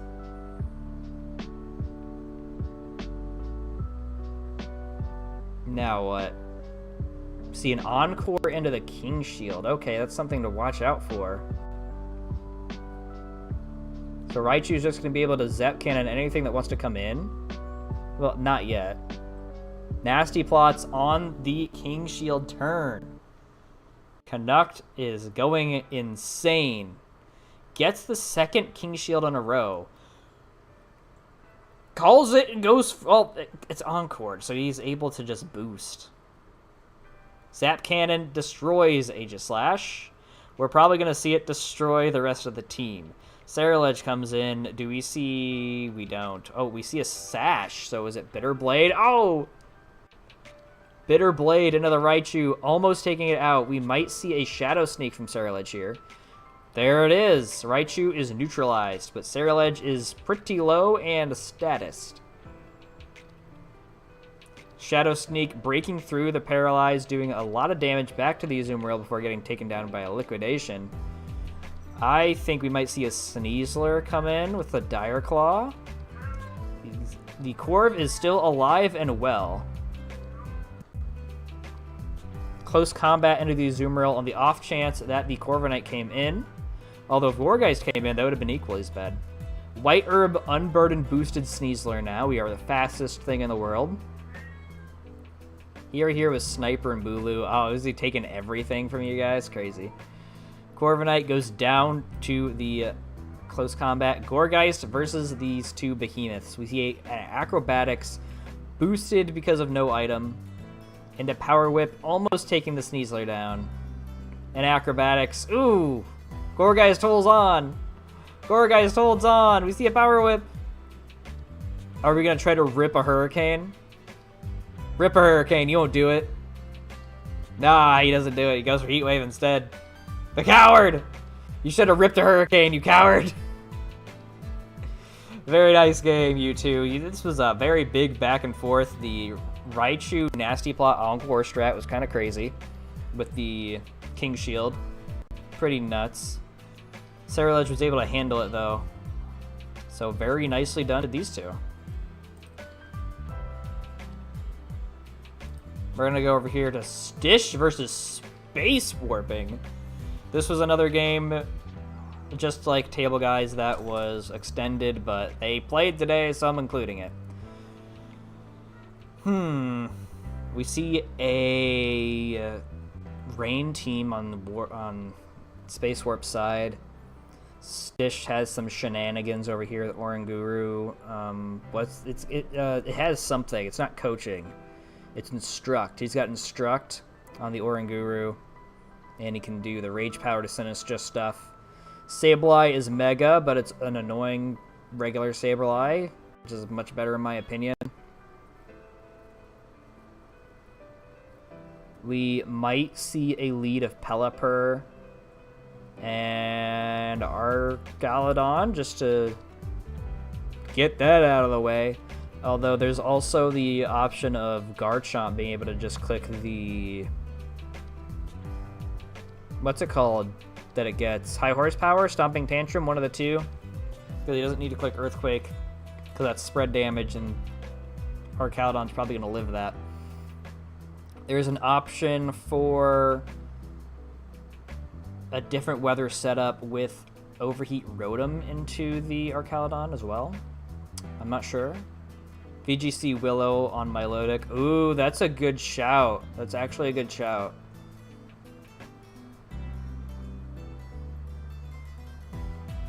Okay, you've convinced me. It's Sableye, Milotic with Argalodon and Pelipper. Let's see how this plays out. Sableye. Rotom Heat. Okay, we got half of it. With Argalodon and Pelipper. I'm gonna say that counts as me being... I can't. That's gonna be half. Sunny Day. Actually, no, it's gonna be full. So we do see the Sunny Day getting rid of the weather. With the Discharge, getting rid... Or, not getting rid of, but paralyzing. Sableye goes down to the Hydreigon. Sinistra comes in. We can Rage Powder, but I don't know if you want to do that, considering the Hydreigon's doing some crazy work. Overheat is able to take down the Argalodon in the sun. Makes sense to me, honestly. Hydreigon likely Scarfed. Pelipper is now in, resetting the weather. And we see a Garchomp. What's Rotom going to be doing? We see a Volt Switch into the Pelipper, but I think Pelipper did its job setting up the rain. Sinistra comes in from the Rotom into a Dark Pulse on a Garchomp. We could see a Dragon Claw coming out from Garchomp into the Hydreigon. It's possible. Swampert's coming in to take advantage of the rain that's now here. Protect Garchomp. Into Matcha Gacha, perhaps? But we'll see a Dark Pulse coming off of Hydreigon. Is Sinistcha able to live? It is not. It is notably not able to live. This Hydreigon's just running rampant today. Rotom Heat is in. I don't know what it's going to want to do here. We see an Ice Punch into the Garchomp, taking some Rough Skin Chip. Overheat from the Rotom misses the Garchomp. Misses the Swampert. I read the wrong thing. Anyway, Dark Pulse into the Rotom makes Space Warping win game 1.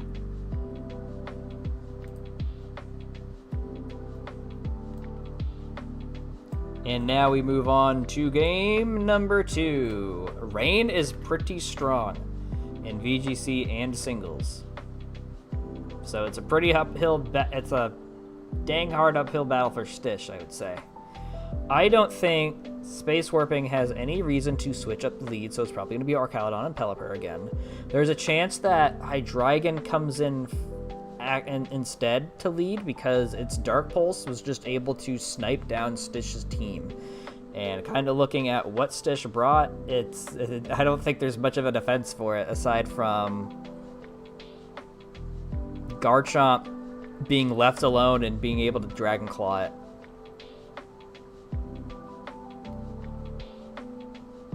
So Arc and Pelly, I think. Hydreigon in the back should be fine. Arc and Pelly. Rotom and Sableye led last time to get up the sun and do an overheat into the Archaludon, killing it, which was very cool. But Space Warping might actually do Hydreigon instead, so that won't work.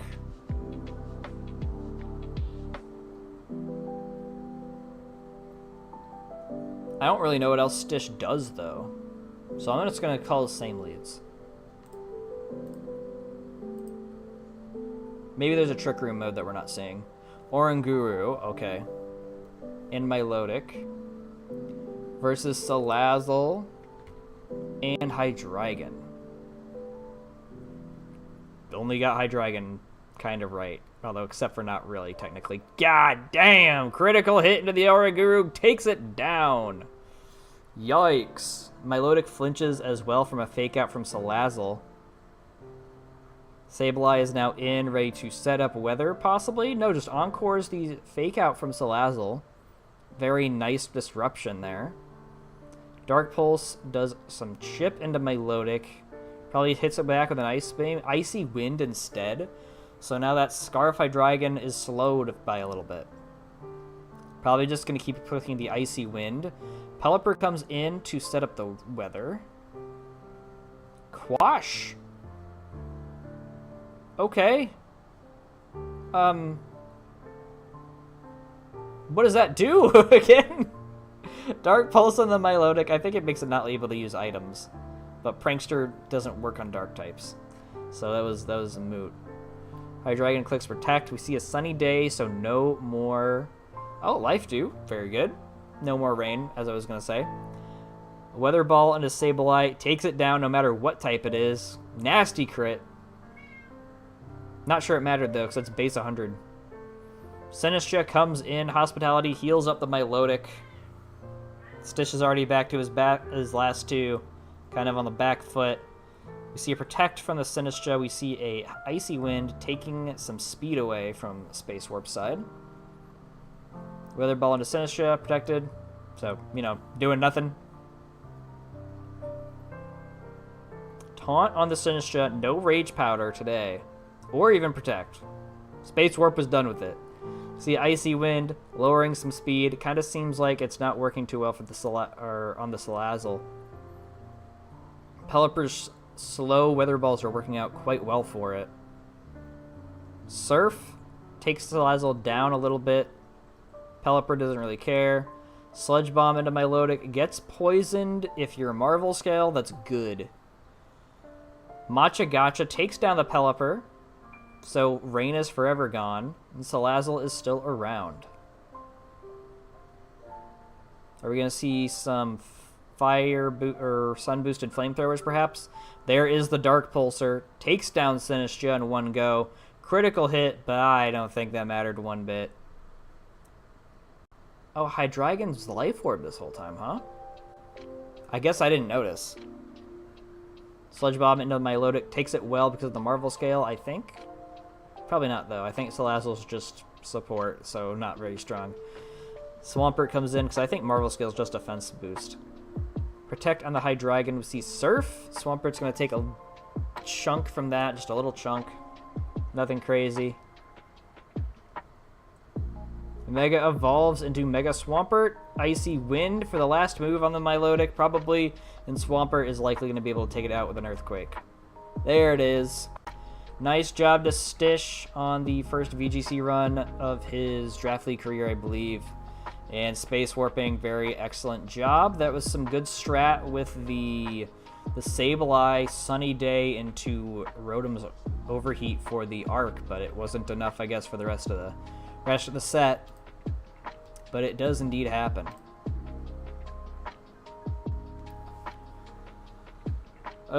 Sound of Snow versus Venice, I guess, is where we're gonna go next. I just wanted to click up to a Coco game.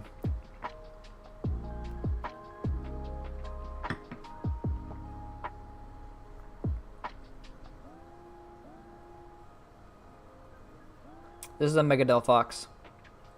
And this is a Mega Drill, I think. No, Mega Aerodactyl. I don't think he's got Mega Drill or T-Tar. He might, but I don't think he does. So it's Sand versus Starters and Friends. Okay.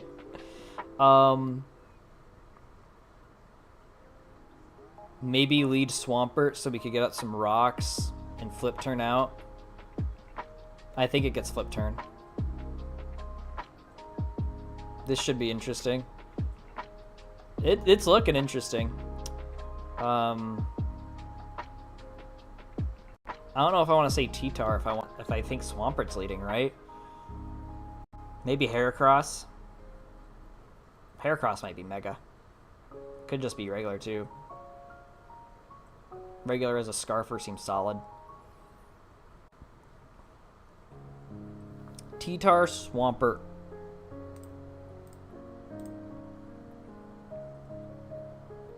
Okay, we got Swampert. Heracross. I should have just went with that, but I wasn't being very serious about it. Close combat, doing a little bit up to the Swampert. We see some rocks coming up on Venice's side. Switching into the Sinistcha makes sense. There is a water and ground type on the other side. Switching into the Decidueye, so we have Ghosts and Grasses on the field. T-Tar comes in to set up that Sand. And to probably take a Spirit Shackle or whatever it has. Okay, Swords Dance. We have an offensive Decidueye here.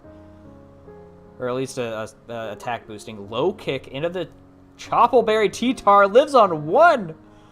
Knockoff destroys the Decidueye in response. Yikes. Unfortunate. Unfortunate roll for the Decidueye. We see a knockoff, so no more lefties for the Swampert. Into a flip turn. Who is flip turning in? We'll probably see Drill come in for Venice. And okay, we see a Rotom. Kind of makes sense. That kind of makes sense. Drill comes in anyway. Subbing up. Okay, we're going to see a Leaf Storm come off. Yeah, so now that Leaf Storm is lowered because of that sub. An Excadrill comes away scot-free. That is some insane work. Vaporeon comes in. Is Drill setting up another sub? Going Mega. So this is a Mega Drill. And we're substituting up. Okay. Gotcha. No more Sand. Perfect time to click the Mega Evolution button. Earthquake doing some solid chip into the Vaporeon. And it's able to take away the sub in response. Rotom comes in on the Earthquake. But it's actually in on the sub. Leaf Storm takes away the sub. Drill might be able to click Iron Head into this guy and do it. Rock Slides instead. I don't know if there was a planned switch or not. But that was definitely there for the Delphox. Misses the Leaf Storm into the Heracross. Kind of unfortunate for damage.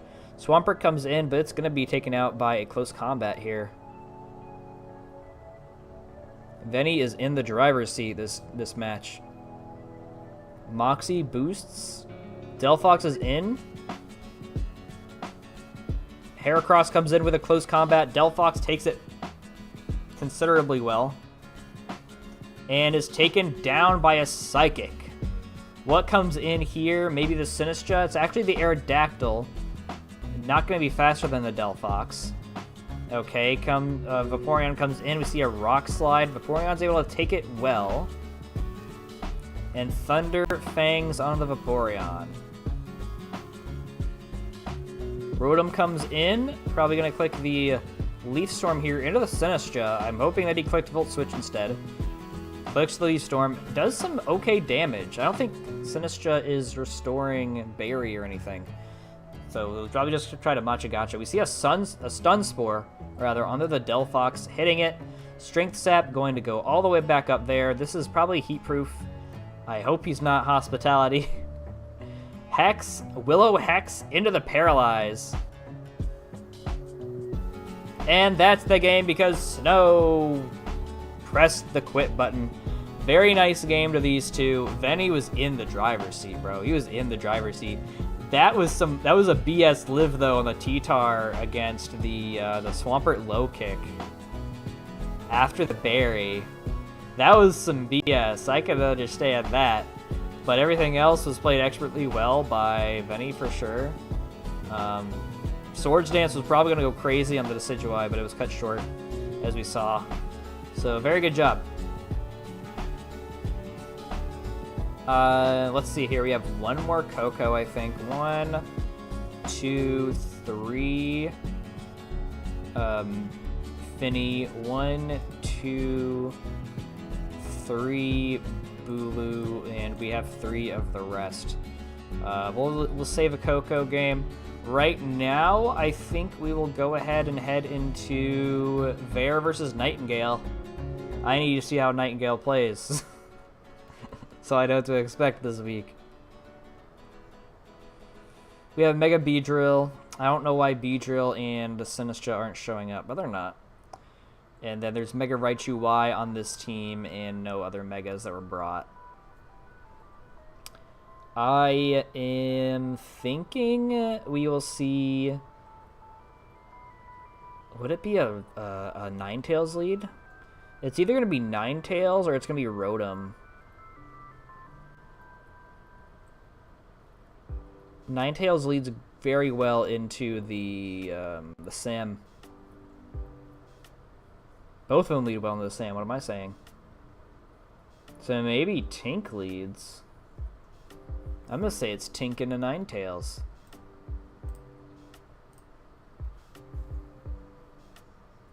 Sam. Okay, never mind. Into Beedrill. Okay, I don't know what's happening anymore. Beedrill clicks Mega. We see a U-turn into the Sash. So he's going to get a Ceaseless Edge up into the Rotom. Doing some considerable damage. What is going to happen next? Ceaseless Edge, so we get 2 spikes up onto the Rotom.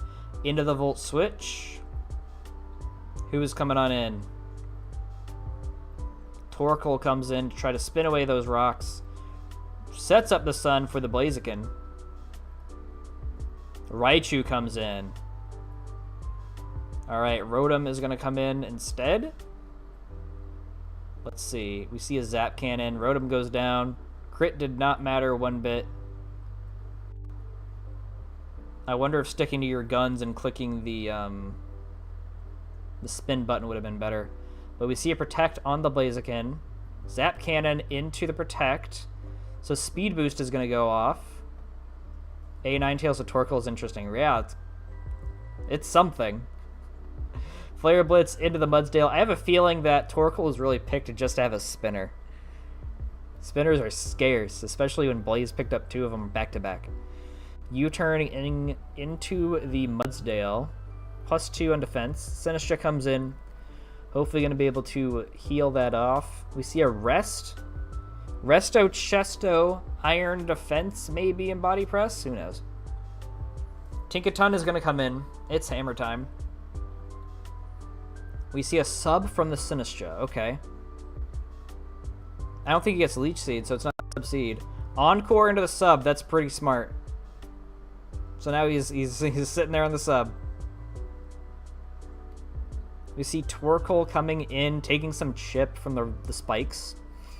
Knocking off the Heat Rock. So that was very much meant for Blaziken to boost. We go into the Ghost type so that there's no spinning happening. That makes sense. Ninetales comes in. I see a Nightshade coming off from the Cofagrigus. We're going to set up a Veil, perhaps. Draining Kiss instead. So no Veil. I wonder if you brought the Veil. I think Tink might get the move. The Brick Break.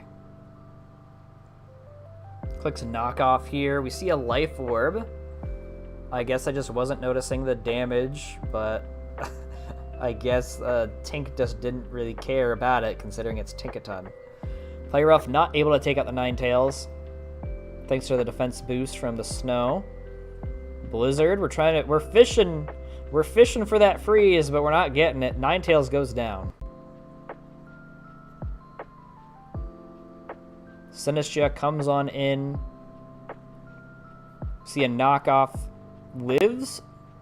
King's Rock.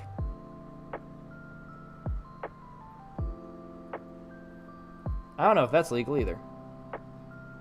Knocking off into the Sinistcha, I'll have to look into that too. Machagacha. Knocking off the Sinistcha there. Beedrill comes on in.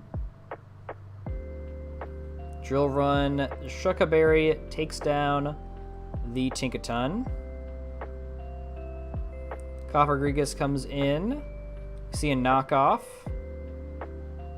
No more adaptability. Nightshade here into the Beedrill.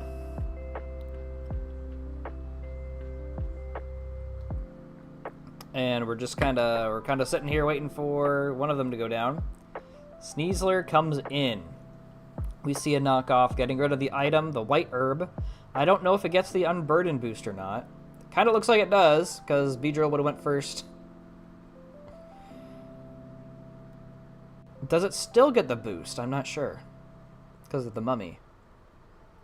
Looks like it does. Dire Claw takes down the Blaziken. And Torkoal comes on in. And Close Combat takes down the Torkoal. Very nicely done to Nightingale. I'm scared. And I don't know if... I'll have to look at the King's Rock and the Sinistcha, because I feel like that's not legal. I could just be making it up, but I'll have to look. Very nice game. Either way.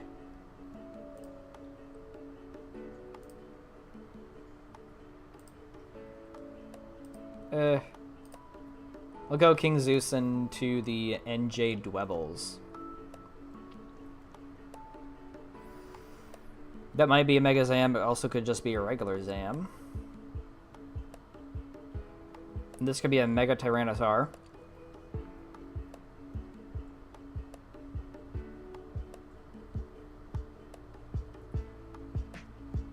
I am thinking Meow U-turn. And leading T-Tar likely. Let's see that. Tyranitar is in. And it's actually Cofagrigus. See a Mega off the rip. Knocking off the Cofagrigus. Getting rid of that thing just straight up. Iron Ball. Interesting. Does that thing get Trick? The Drill is in. Wow, my brain just didn't want to process what that thing's name was. And we see Earthquake immediately off into the Milotic, who is now pretty low thanks to the sand. We see a Rest into a Chesto, possibly. There it is. Gonna be disappointed in this game. Oh, I know. This is one of those that was a forfeit anyway. Scald into the Rotom. Takes a lot.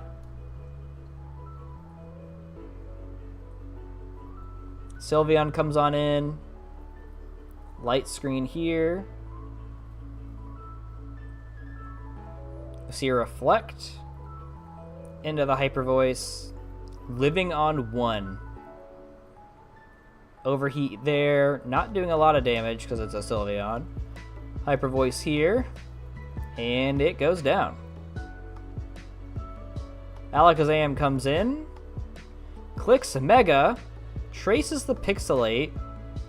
Clicks Nasty Plot, which is illegal. And we see a Yawn. Drill comes in. We see a Protect. Into Milotic. And I think they're gonna realize that it was illegal. So yep, not everybody paid attention to the document, I suppose. It's Draft League, nobody knows how to read. Good for catching that, Salunas, definitely appreciate that. Before this game was played out. Even though they could have technically played out the game if they really wanted to. But that's that. We're gonna watch this VGC game now with Cryptidana versus whoever she played. Jonas. I was spectating the game, yeah. Yeah, as soon as I saw, I think I was pinged about it too. But as soon as I saw, I checked it out. Is this a Mega Raptor? I know it's not a Mega Meow. I don't think this is Mega Stoys either. I think she just has regular Stoys. This is Mega Dragalge, though. I know that. I know this is Mega Dragalge. Versus what looks to be a Sun team with a Victory Bell, because I'm pretty sure that this is a Mega Charizard Y.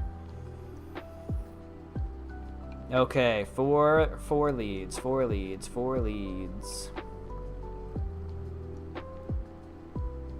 Zard and Victory Bell, perhaps? Oh, this is also a Solar Power guy here. Heliolisk, wow, okay. I'm still gonna say Zard and Victory Bell. But Zard and Aerodactyl, what a crazy pull. What a crazy pull. With Meowstic and, I kind of want to say Dragalge. Dwebbles is my second weak opponent, and I haven't heard anything. Yeah, it kind of sucks. Hopefully they respond before Friday. I'm gonna say Meow and you, the Dragalge, because you gotta do something against. You gotta do something against this. It's at least a dragon. Aerodactyl and Charizard, so I got it wrong.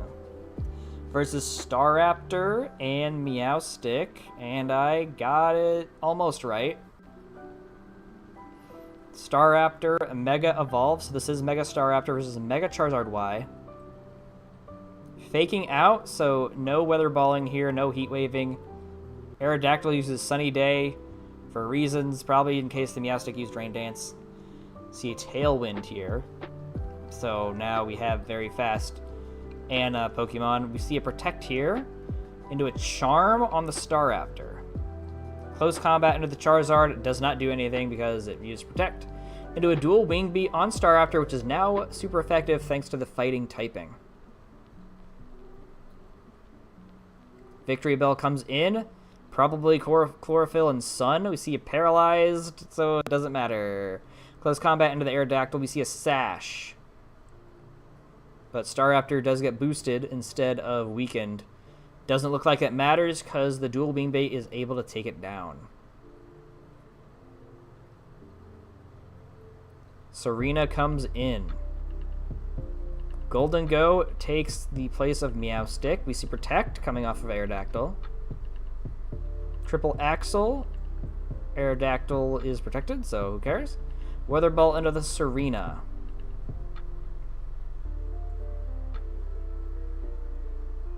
See Golden Go tricking the Scarf for the Life Orb. And Protect on the Victory Bell. So it basically has the Chlorophyll back. It's just now choiced. Weather Ball into the Golden Go takes it down.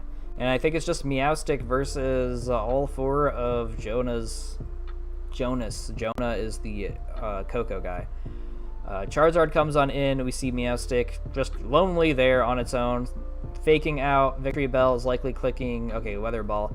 I was wondering if we'd see Leaf Blade or something. But it's clearly a special attacker.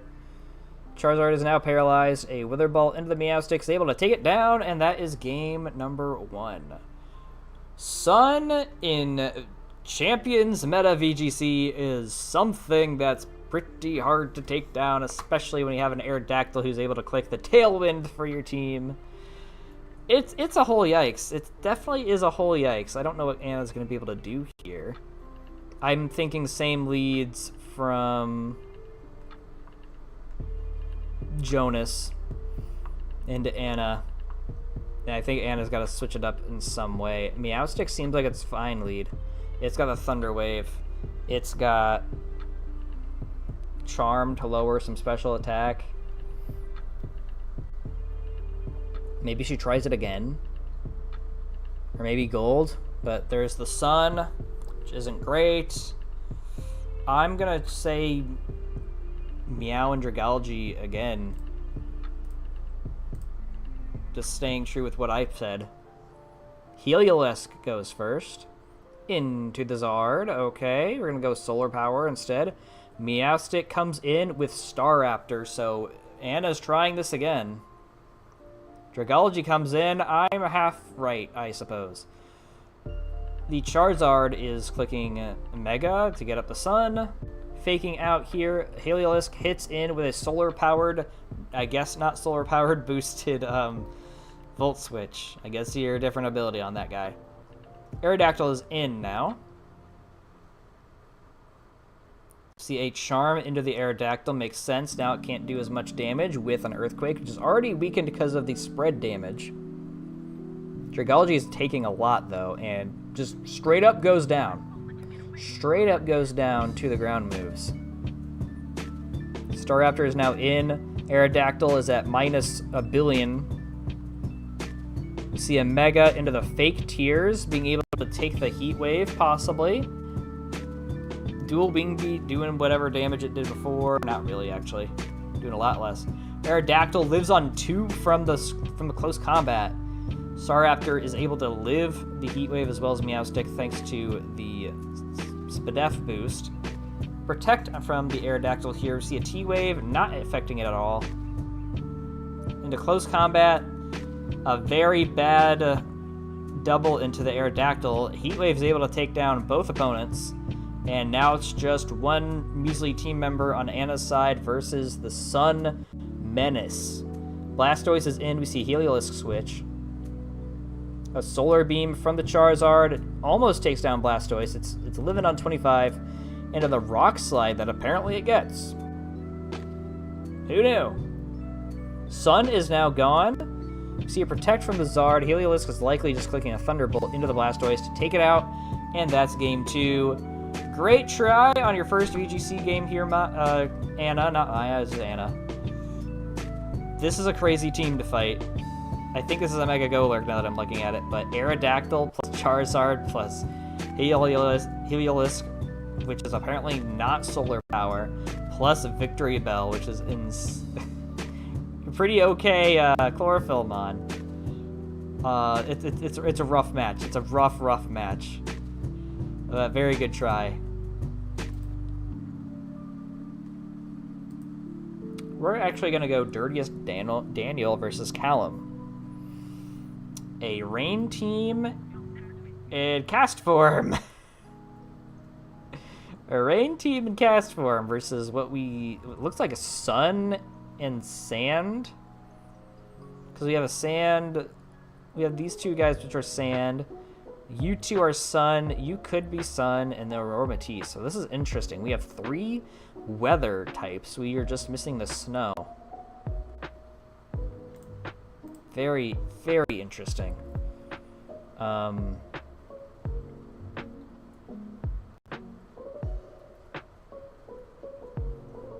Is Tyranitar leading? It's either going to be Tyranitar or Torkoal, I think, from Callum.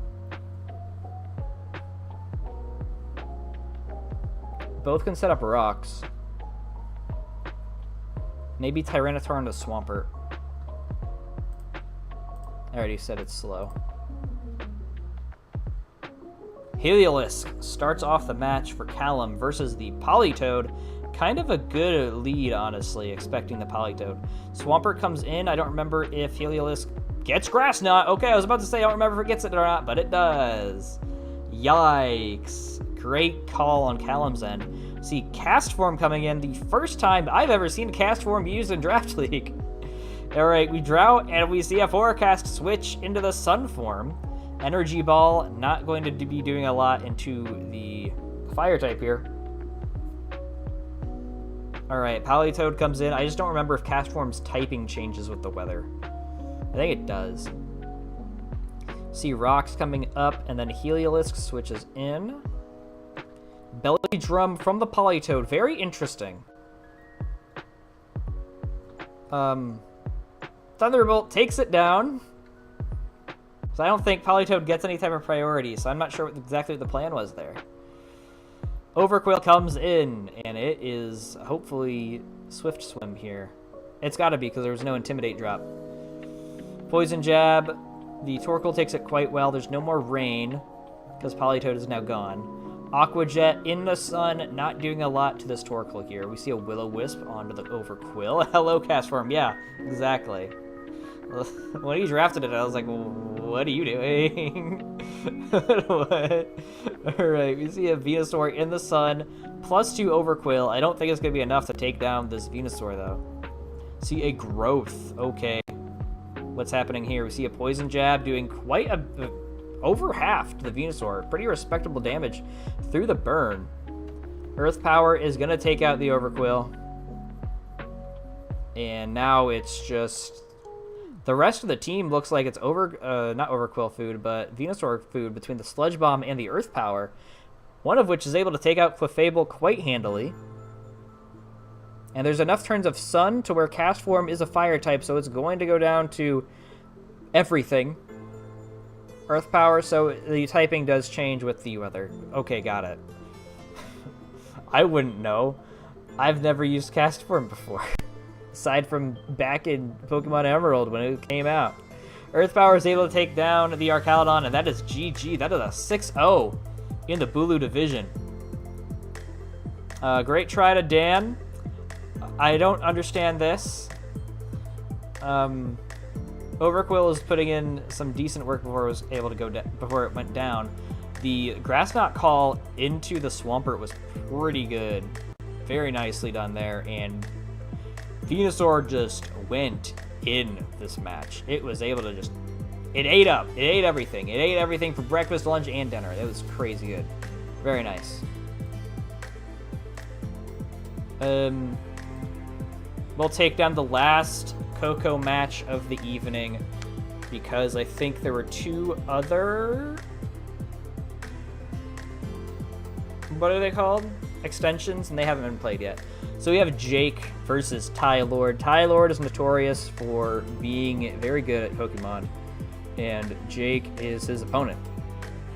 So I'll have to say about that. Here is a Mega Floette, I believe. We see a Palafin as well. Tylord has Mega Lop, which is an insane Mega in this format. Notably, it does not get Swords Dance. We did ban that. Say what you will about the draft board, but we did do something good. I'm thinking it's going to be Slowking, even though I would say Palafin. Maybe it's Palafin and then switching in something for Slowking. It's going to be Hat, though. It's going to be Hat versus Palafin, I'll say.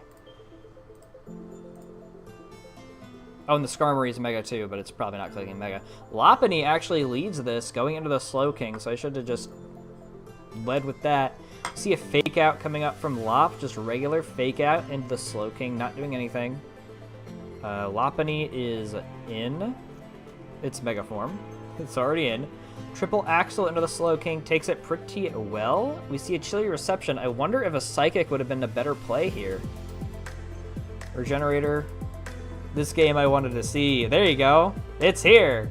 Tyler would get a team I like a lot. Yeah, he makes some pretty crazy teams, honestly. He's put me onto a lot of different mons.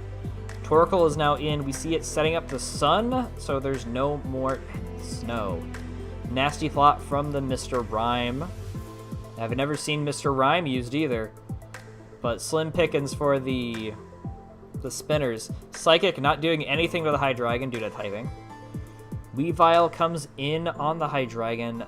What damage are we going to get off here? We see a Flamethrower just taking it straight down. Makes sense. Ice type into the Ice type. Fire and the Sun's going to do it. Floette is able to come on in. We see a Scarm. And I know from mocks that Mega Floette, it's not doing anything to Skarmory. Absolutely nothing. Look at that. 34. Look at that. Eats it. Slowking is now in. We see a Roost. Slowking is likely going to be telling a bad joke here. Into some rocks from Skarm. So all of this pivoting around that Jake is doing with the Slowking is going to be not as good thanks to the rocks. We see Mr. Rhyme coming on in. Rapid spinning away said rocks. I was wondering if we would see a Nasty Plot again. Iron Head is doing some damage here, but thanks to the Snow Boost and the Citrus Berry, Mr. Rhyme is able to survive pretty handily. Freeze Dry into the Skarmory. We're fishing for freezes, I suppose, and an Iron Head. And Mr. Rhyme has one more opportunity to do that. Skarmory lives, does not get frozen, and roosts off the damage. We are stalling at the snow here. Palafin comes in. Iron Head into the Palafin. A crit, but didn't do too much. We get the form into Slowking. Sets up the rocks on Jake's side of the field. We see a Flamethrower. Not doing a ton to the Skarmory. It's clearly got some Spadef in it. We see a Roar into the Floette. Are we going to see a Calm Mind, perhaps? We're actually going to see a Mr. Mime switch, which is just a sack, into a Roost. Diggersby comes in. This thing is huge power, and it's going to be able to probably do some good damage. Blastoise is now in. We see Fire Punch not doing anything to... Okay, I guess we burned the Blastoise because, you know, it totally cares about being burnt. Slowking is in. We see a Yawn. Alright. This thing will have to switch out. I mean, it's got the move for it, so it's not that big of a deal. Clicks Earthquake on the Slowking, not taking a lot from it.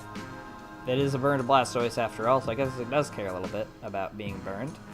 Floette comes in. Are we going to see a Calm Mind or anything? Because you're going to need it for that Skarm. You're going to need a Calm Mind for that Skarm. Skarm is in. Floette just clicks Moonblast for damage. Again, Skarm eats that pretty handily, and because it still has some Roosts left, it's not going to be going down without a fight. Slowking is now in. We see that Roost that I just talked about. I have a feeling that Jake did not bring the Calm Mind. Blastoise is now in against Slowking. We see a Future Sight. He's got the Hydreigon to be able to switch into that, plus the Hat, who can resist the Psychic move. Yawn into the Chilly Reception. Who's going to come in now? Jake's options are limited. Tylord's able to switch into pretty much everything he's got. And he's got the rocks up for pressure. We see a Flip Turn from the Blastoise into the Diggersby. Diggersby is clearly very slow here. Skarm is in. We see an Earthquake. Very good. A switch by Tylord, being able to take advantage of the typing. Future Sight doing nothing to Skarmory. Skarmory's just been a beast this whole game. Swords Dance from the Diggersby. This could be scary. Do you have a normal stab? Looks like Quick Attack. Not enough for the Blastoise. Blastoise is quite tanky. Flip Turn into the Diggersby. And we see Lop coming in. It's going to be able to not outspeed because there's a Quick Attack. Just kidding. There's a Fake Out. Just kidding. And I think it's also got Mach Punch for the Diggersby. Takes it down with another priority hit. Alright, Palafin comes in. We see that it's got its form up. Alright, Torkoal's now in. See a Drain Punch. Torkoal just eats it. Jet Punch eats that again because of the sun. See, a Lava Plume is... The Palafin gets burned. Very unlucky on Jake's end. Very unlucky. Jet Punch again into the Torkoal. See, a Solar Beam takes down the Palafin. And now it's just Floette and the Slowking versus the entire rest of Tylord's team. Hatterene not even hitting the field once. Floette is in. Uses Synthesis to take advantage of the sun. We see a Lava Plume hitting it to lower than it used to be and is now burned. Oh, buddy, do you not have the Calm Mind? I don't think he has the Calm Mind. Slowking is in. The Lava Plume goes off. Slowking's taking some good damage because of the sun. Future Sight here. Into the Lava Plume. Flamethrower on the Slowking into the Torkoal, living quite handily. Excuse me. Flamethrower into the Torkoal. Okay. And then Yawn.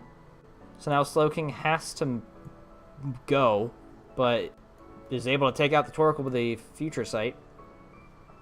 Skarm is in. Ironhead takes down the Slowking, and now it is Floette versus its worst enemy, which is this Skarmory, this specific Skarmory. Moonblast takes 36. Skarm is able to hit back with an Iron Head that knocks it out of the game. Very good job to Tylord. He made all the switches that he possibly could. Hatterene was just along for the ride. Lopunny is very good even without the Swords Dance, clearly. Imagine this thing, this specific Lopunny right here, the Fake Out, Triple Axle, Mach Punch with Technician. Would be insane. Jake, great job with the trying with the Diggersby. Floette clearly needed the Calm Mind in order to break Skarm, but now you know that for later. Like, Floette's good. Don't get it twisted, but against Steels, it kind of needs help. We're just going to go down the line. We have, I think, 2 Finnies left. 2 Booloos, I almost said Dusks, and a VGC match. So we're going to go down the line. We have Uber Sands versus Pocketmon Trainer. Another Skarmory, another Blastoise, another Floette. God, with the limited decks, you sure do see the same bonds over and over again, don't we?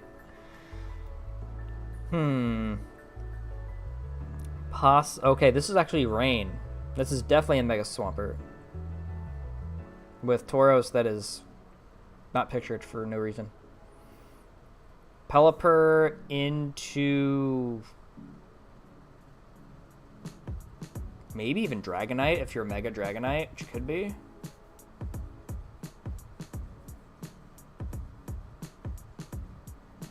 I'll say Skarm because there's rocks to be set. 3 water types, which is kind of crazy. Araquanid, actually, probably trying to set up that sticky web. Pelipper is here too. Do we see a Hurricane come off? Araquanid eats that pretty well, actually, but gets confused. Sets up the sticky web regardless. Blastoise comes in on the Pelipper, potentially another Hurricane here. Confused. We are getting all of the hacks here. Although it is not going to work out. We see a flip turn on the Rain Dish. And Araquanid is back. Hurricane hits Araquanid low. It cannot afford to take another one. It's at 9. Hurricane takes out Araquanid. The Starmie could potentially spin away the sticky web, but it's going to have to come in first. Floette is here. We see a Mega, so this is the Mega Floette, and there does not seem to be a very good switch in on Pocketmon Trainer's team. Pelipper takes 1, clicks the U-turn. Who comes in? Florges comes in. It's got a great special defense, so it might be able to take a Moonblast here and there. Skarmory comes in. Looks like Uber Sans figures that out. We have Baton Pass. Passing that speed into Starmie, who takes another speed drop. Yikes. Roserade comes in. Are we going to see a spin? Okay, that makes some sense. I have a feeling that Starmie is still slower than the Roserade. We see a switch into Tauros. Giga Drain into the Tauros, knocks it out. Now who comes in? Is it Pelipper again? It's actually Starmie, who is now at full regular speed. Blastoise comes in. Are we calling it the Thunderbolt? We are actually clicking Psyshock, which doesn't seem to be that bad of a move anyway. Starmie goes for it again and gets flip turned on. A guy like me would have went Bolt, but I don't know. Floette is in. We see Florges taking its spot. The guy's spot, the Starmie spot. Moonblast hits Florges down low, but is able to live thanks to the Citrus Berry. Skarmory is in via Baton Pass. We don't Baton Pass. The Speed Drop this time into the Jolteon. Roserade is in. Jolteon clicks the Volt Switch. Roserade takes that very well due to typing resistances and whatnot. Starmie is here. Probably... Oh, he's got a Psyshock, actually. Definitely clicking it here. Blastoise goes down as a sack. It does not seem that Uber Sans really fears the hazards at all. Floette is in. We see Florges coming in. It seems to be the dedicated switch, but it is taking too much chip. It is going down to the next Moonblast for sure. Florges is knocked out by Floette. Not a sentence I'd ever thought I would ever say. Pelipper is now here, setting up the rain for the Swampert. Draining Kiss takes down that Pelipper, which I think is just fine. Because now Swampert's going to be able to come in, click Mega, click Liquidation, and do everything that it wants to do. Actually clicks Wave Crash, because it got Wave Crash in Pokemon Champions.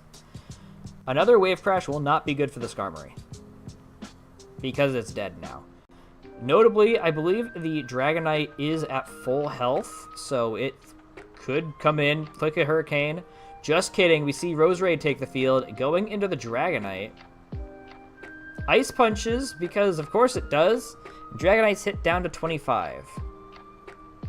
Hurricane. Dragonite is scarfed, it seems like. And Ice Punch is able to kill down the Dragonite. No confusing for Uber Sans' Hurricanes, unfortunately. Swampert takes down Roserade with an Ice Punch, and now it's Floette versus...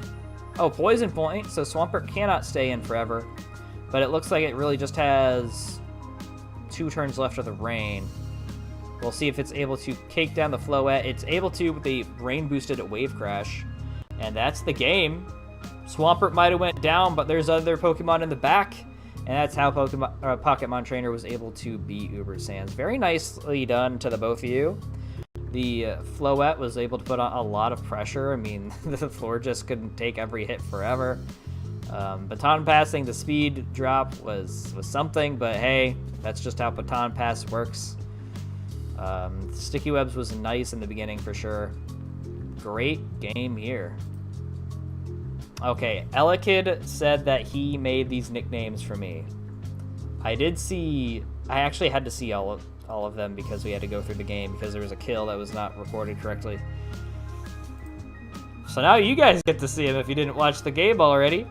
I'm going to be cheating here because I know he leads a lot, but I don't remember what Benny leads. I think it might be the U. The Chomp, which I believe is Mega.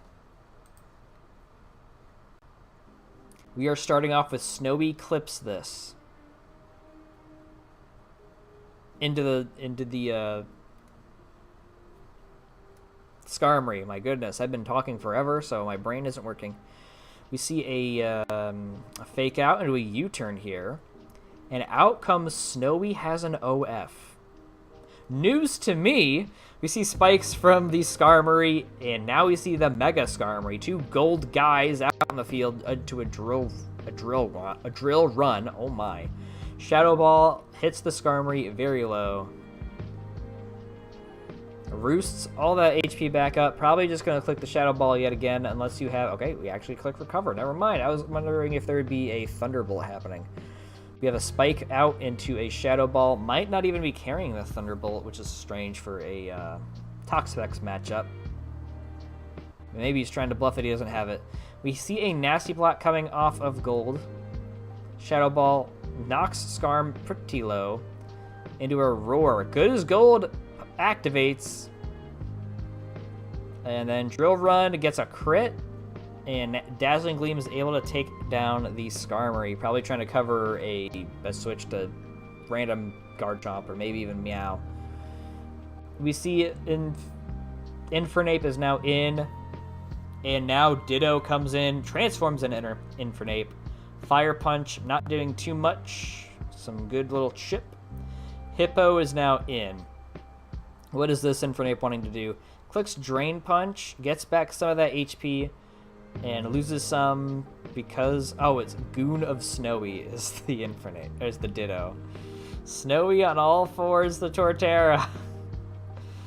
Oh my. Slack off from the Hippo. We see a Garchomp is now in. Shell Smash from the Torterra.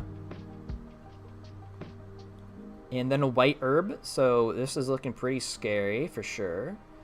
Headlong Rush. Garchomp takes it. If Garchomp was at any lower HP, clearly it would have went down. But then a Dragon Tail miss.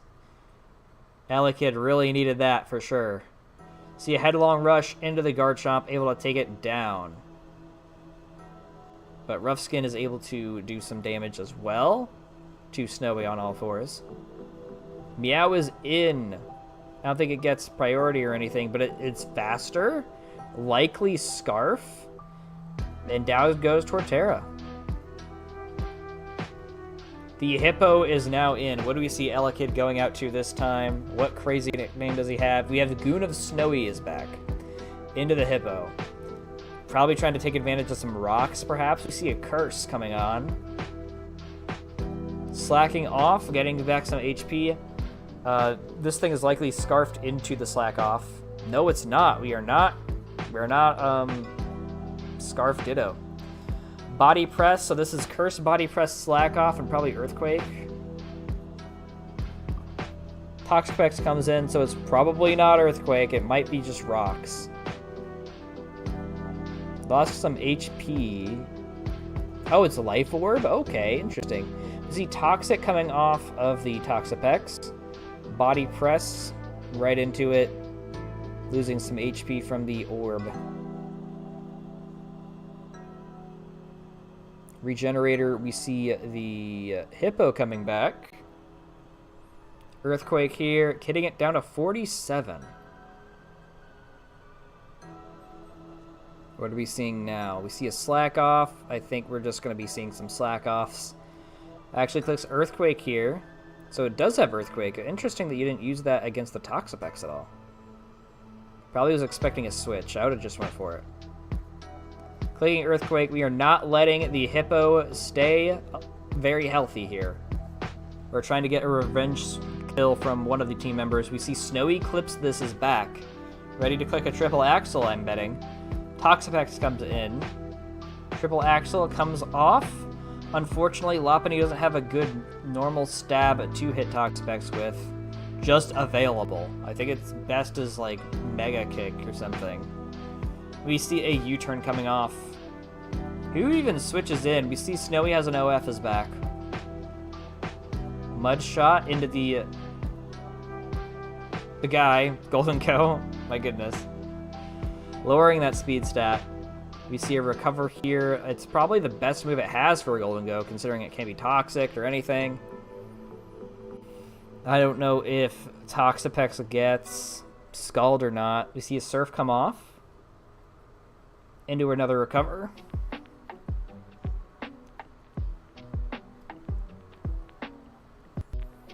Toxapex switches into the Hippo. Nasty Plot. Alright. Golden Go is plotting. It is getting bigger and stronger. Earthquake. So Hippo is faster than Golden Go at -1. Gotcha. Gets taken down by a Shadow Ball, and the Meowscarada is going to be able to come in to revenge kill with knockoff for sure. Actually, it's Infernape, who's going to be able to do the same thing but with a fire move. Snowy but Sticky comes in on the Fire Punch. Why is he sticky? Snowy has an OF, switches in on the spikes into the Toxapex switch, so he's able to get a recover off. Probably has like 3 of those left. 5 actually, okay. Yep, we see a recover here. Mud Shot. Lowering that speed stat yet again.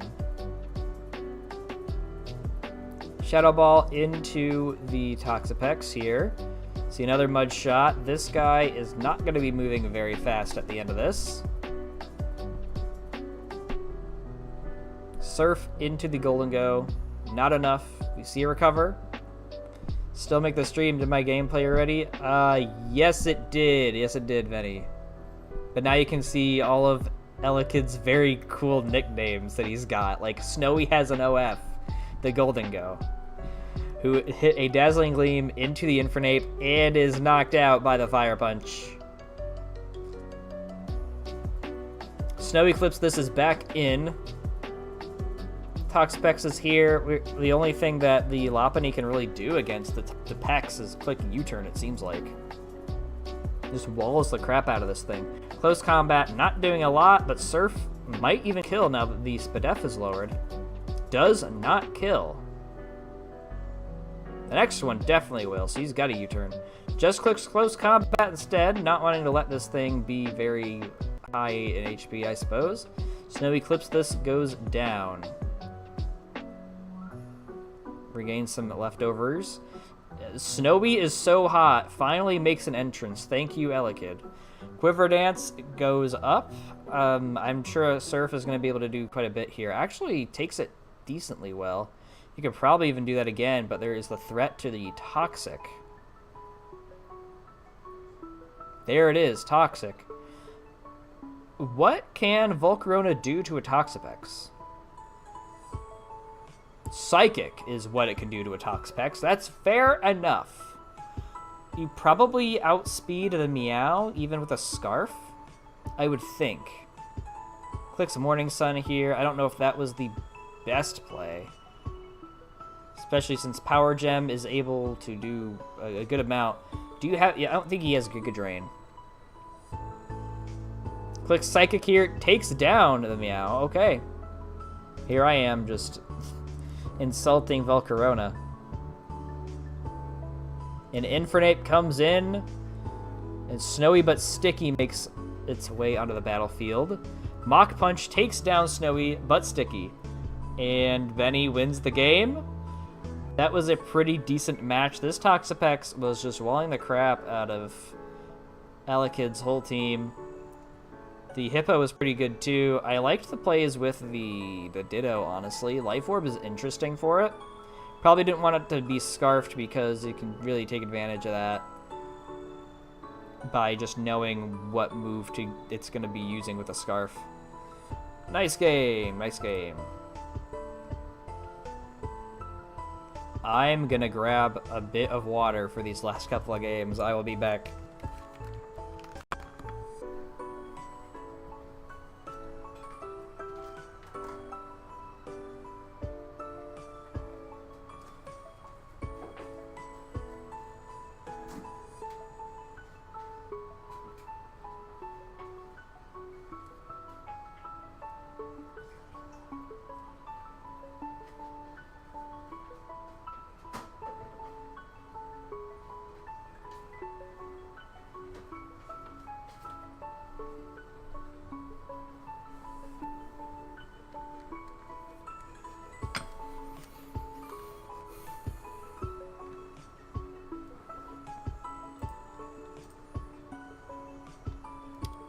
Okay, we have Kryn versus Cute Mitsuri.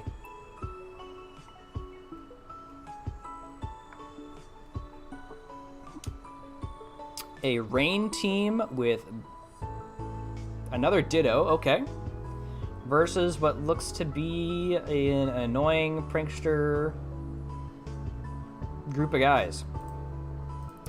Probably Pelipper, although I could see Basculegion flip turning.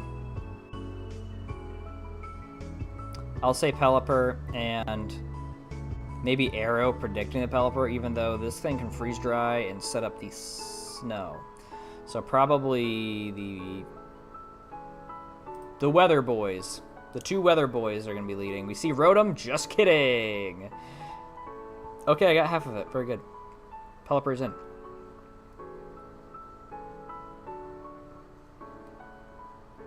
Fortress takes the field. Rotom does a considerable amount of damage with the Volt Switch. Leftovers on Fortress. We see Parting Shot into Fortress here. And Conk makes an appearance. Stealth Rock's up. I don't think Conk gets the Defog anymore. Although we might be able to see.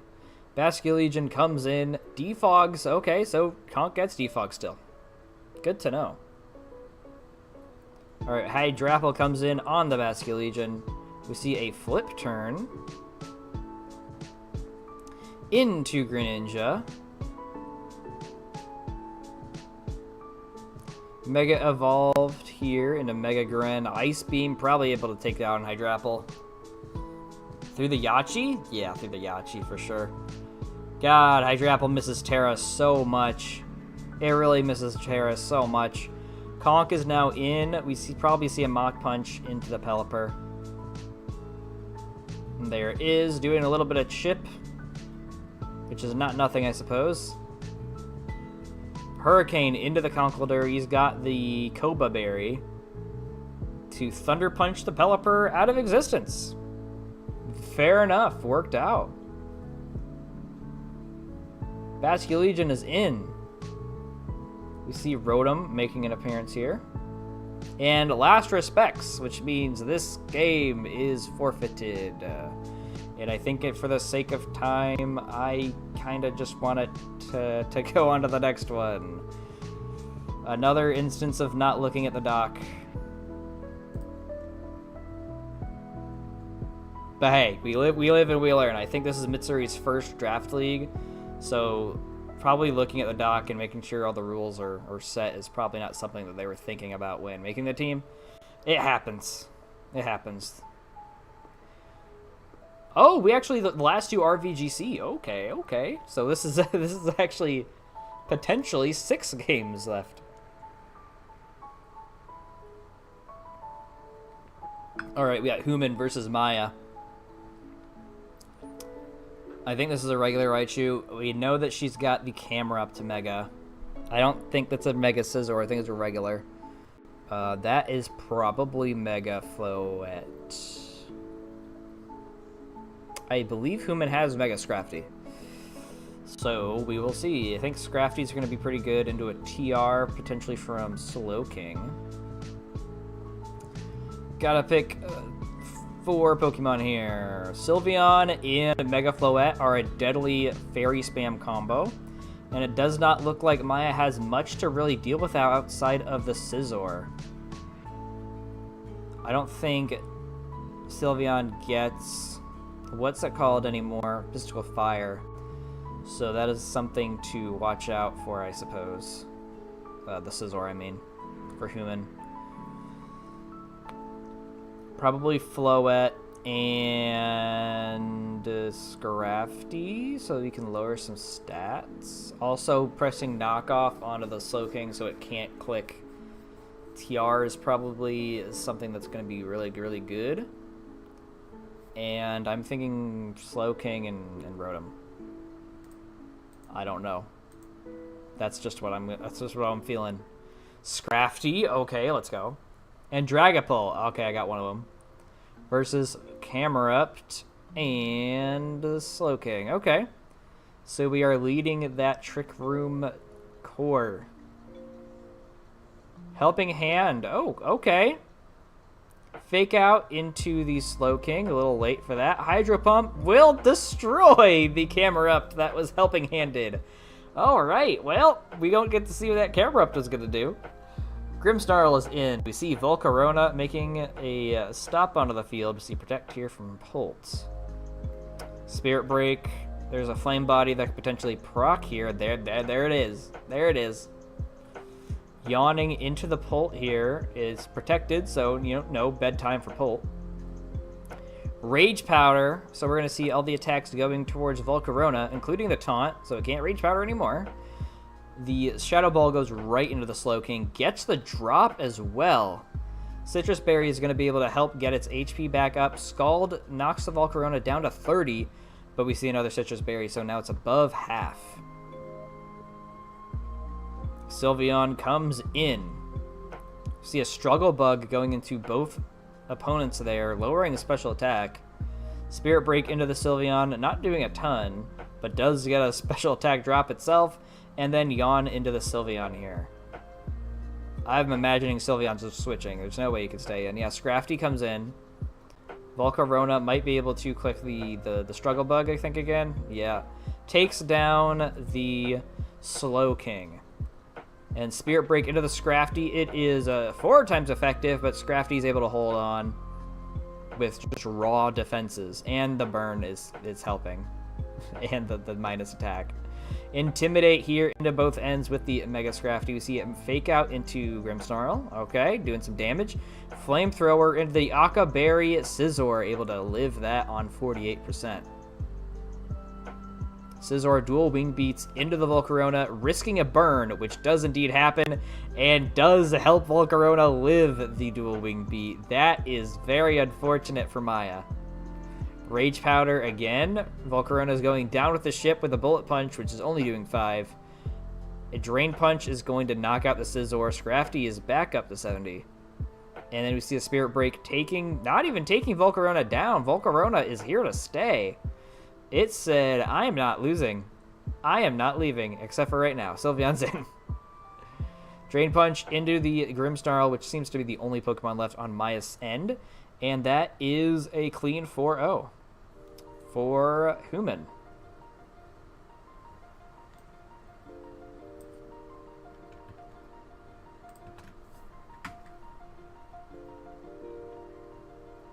And we go into Game 2, Human versus Maya.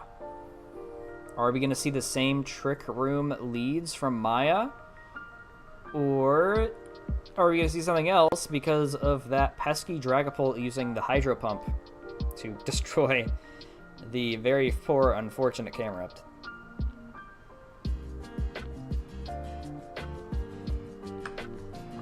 I could see Human making the same leads because it worked out so well. But I don't think... I have a feeling Maya's not going to want to really lead Camerupt again. I could still see Slowking being a lead here to get off the Trick Room. And maybe Grimmsnarl can click Fake Out into something. Raichu could click Fake Out into something.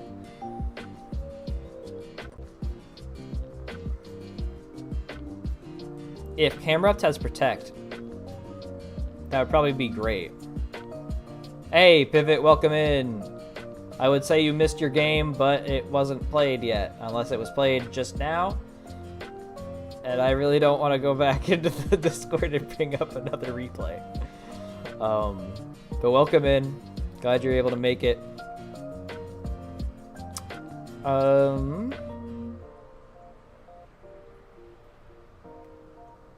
don't remember if Grimmsnarl has a Fake Out or not. But I could see it being Grim and Slowking versus Pult, and I want to say the other one was Scrafty that he went into. So that's what we're going to be doing. Volcarona instead on the lead with Pult. So we got one of them. And we see Raichu here probably being able to Fake Out with Grimmsnarl. Okay, so I got 50% on the whole board. Scrafty comes in with the Intimidate. Raichu Mega Evolves into Raichu Y. Clicks Protect here. And a Taunt into the Volcarona because Maya does not want to see any more Rage Powders. Struggle Bug into both of these guys, lowering special attack on the Grimmsnarl. Fake Out into Raichu Y, so it's not moving again. Parting Shot right into the Rotom. Struggle Bug going to lower that special attack, which is very crucial for Raichu to be able to do anything.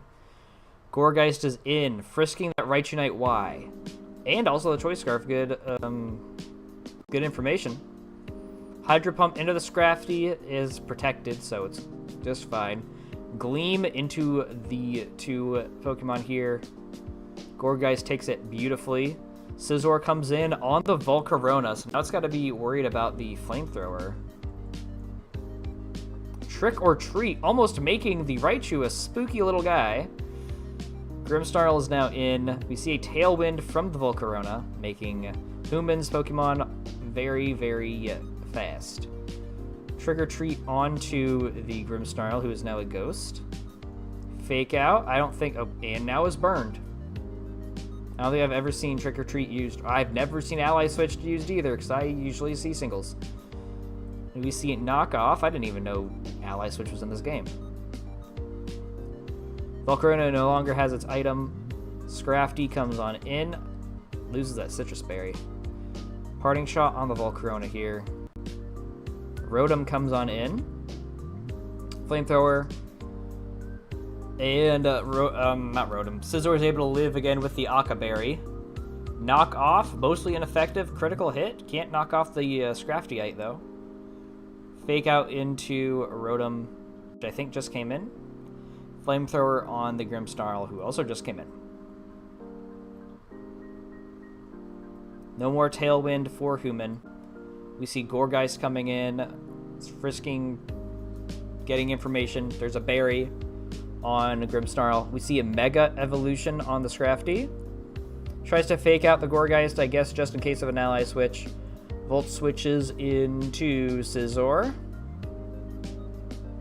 Drain Punch takes out Grimmsnarl here. Raichu is now in, ready to click that Zap Cannon. Sends in Volcarona. Ally switches, so now Bullet Punch is going to take down the Gourgeist. What is Raichu going to do? Dazzling Gleam, not doing a lot into the Volcarona. Mega Scrafty is now in. We see a Fake Out. I need to sit up straight. I am now looking at myself for the first time in the camera since my notepad was covering my face. Tailwind is up now. Protect from the Raichu into Flamethrower. Crit, but doesn't really matter into the Scizor. Drain Punch protected, so all good on the Raichu. We see the Rotom coming in, and Pult taking the place of the Volcarona, I think. Electro Web, so we were lowering the speed, which is pretty good for Raichu to click the D-Gleam, taking out Scrafty, and putting Dragapult at pretty low HP. Volcarona is now in. This thing has been a menace all game. Protecting on the Raichu. We see a Shadow Ball go into the Raichu slot, not doing any damage. Struggle Bug into Rotom. We will see what kind of damage it can do now that its special attack has been lowered. We are lowering the speed stat again. Looks like Dragapult avoided the attack. Pult is using Protect now. Electro Web. Volcarona probably doesn't care too much. See a Dazzling Gleam. Volcarona's like, no, it lives the Dazzling Gleam. Flamethrower right into the Raichu Y, taking it down. And now it's just Rotom, I think. Yeah, it's just Rotom versus now Pult, and that's it. Pult is able to take down Rotom, and that is the game. Dragapult barely lives, and that is GG's to Human and Maya. Human seems to be pretty good at VGC. This Volcarona was very annoying the entire time. There is some pretty good Intimidate cycling, with Scrafty being the Intimidate cycler. Raichu not doing too much in the VGC. Maybe Human was just preparing for it pretty well. Scizor was living. Hits is pretty good. It hits pretty good fire hits with that Aka Berry, to be expected. And that's great job. Great job, YouTube. We have Zai with 3 underscores at the end versus J Fucha. I think that's how that's said. That's how I'm gonna say it. The last match of the night.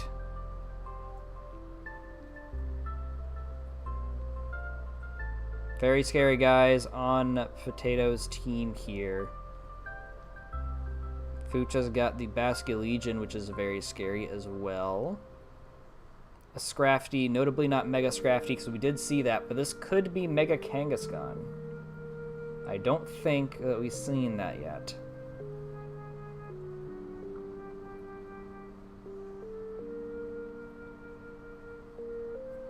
Probably Scrafty lead for Ooh. King Gambit makes Intimidate pretty hard to bring, actually. Hold on. Hold on. That makes it pretty hard to bring. This could be Mega Altaria too, but I think he might have drafted regular alt.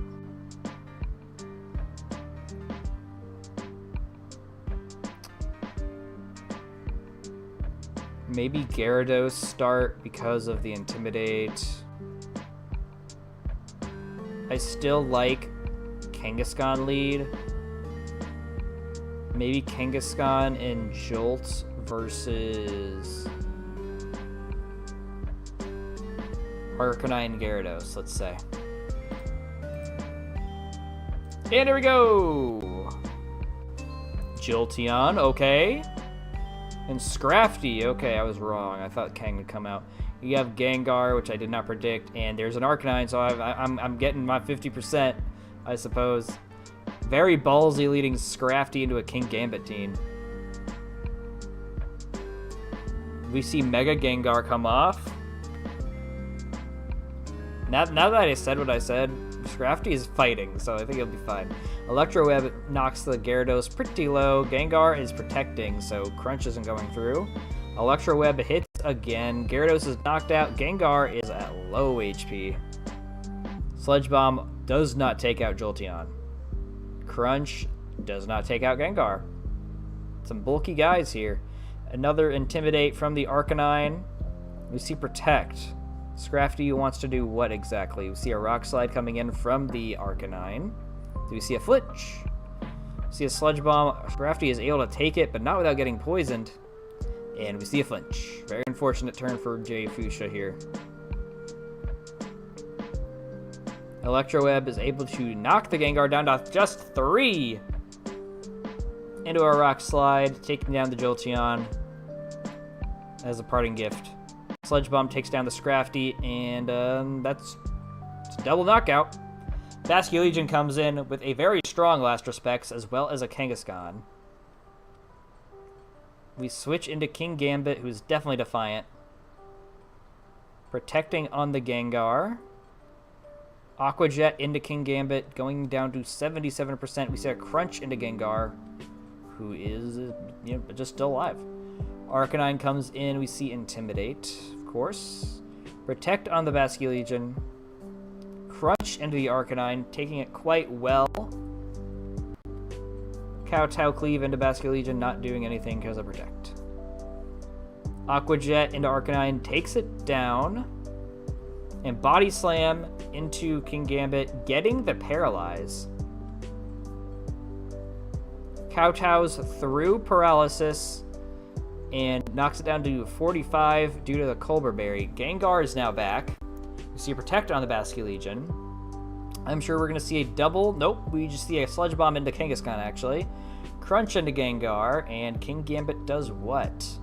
Uses Kowtow into Basque Legion. Makes sense. It is a Body Slam into the King Gambit here. Seems to not have Sucker Punch at all. And a Wave Crash. King Gambit lives, and he's going to be able to pick one to take down. Picks the Basque Legion. Are we going to see the Sucker Punch for the end? We do not. We see a Body Slam for the Mega Kang, and that is the game. That is the entire game. 1. Alright, we can bring on game number 2.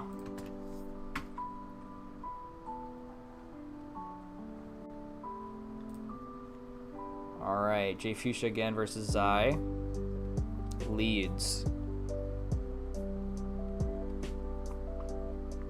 I think the lead worked pretty well for Zai. The Electro Webbing from the Jolteon was pretty annoying. You could potentially lead King Gambit, or even switch King Gambit in on the Electro Web to get that boost. You just got to be very careful to not be a Pokemon that Scrafty would want to use a fighting move into. So be a Gengar or perhaps a Gyarados that the King Gambit switches in for.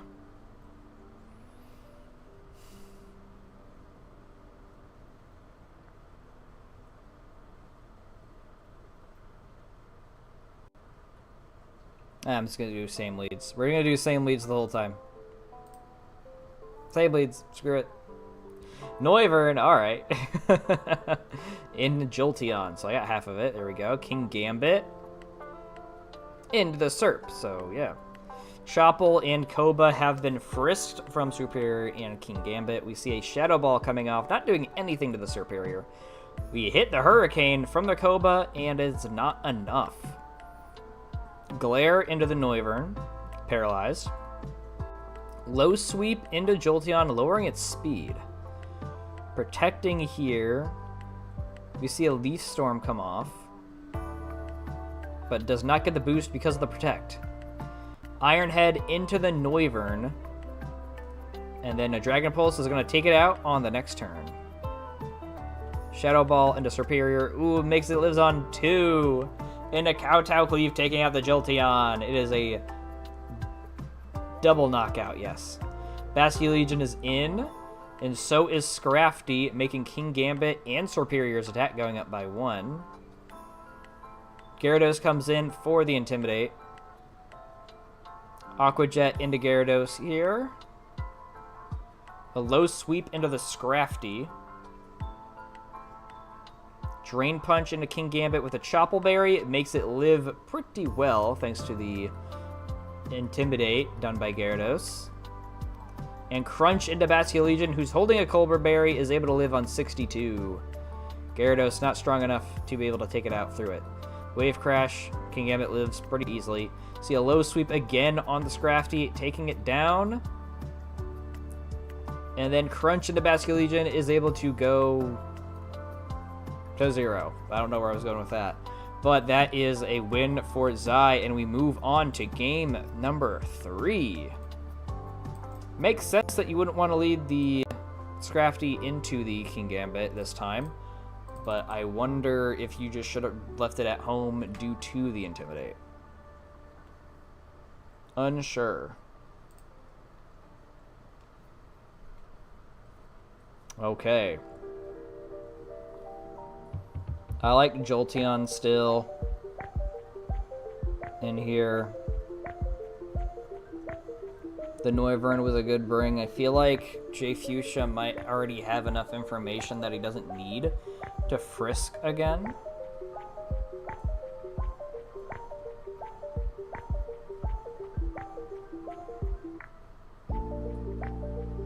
I think Serp's leading for sure.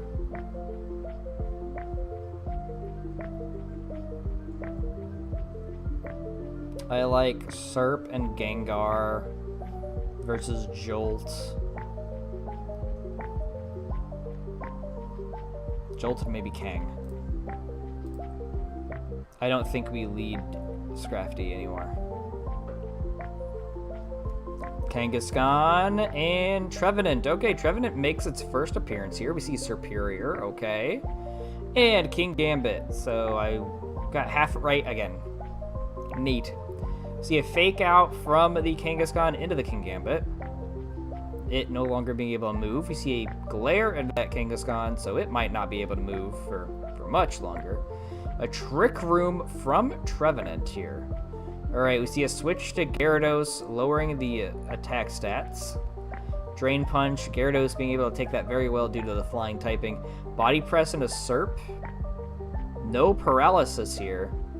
And we see Glare into Trevenant, making it faster in Trick Room, but also not being able to move. Intimidate lowers and raises the attack of the Superior and Gyarados. Protecting here. Into Body Slam, Serp takes that. It takes a Paralyze too. See a knockoff. Scrafty is getting rid of that leftovers. Rock Slide. Gyarados takes that well. Serp takes that well. But are they going to flinch? We We'll find out after this body slam from Mega Kang. Alright, Glare to the Scrafty, so we're all paralyzed. We see a Waterfall doing a little bit of damage into the Kangaskhan. Switching into Trevenant here from the Kang. Into Drain Punch. Serp lives on 2. Oh no! Is it going to be paralyzed? It is not.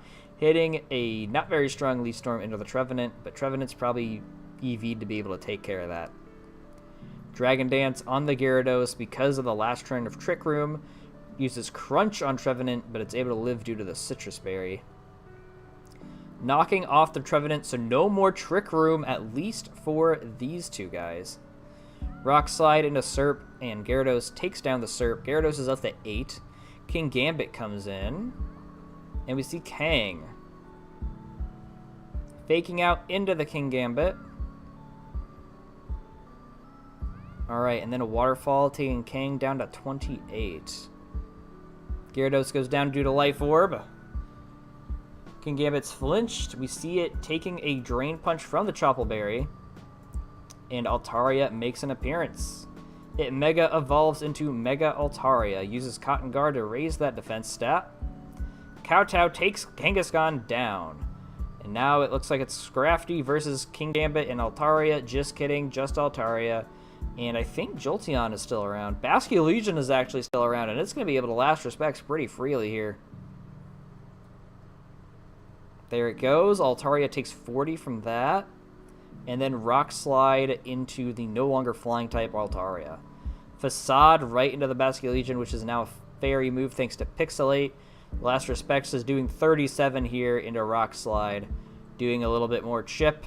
It's kind of looking like it's Jay Fuchsia's game here.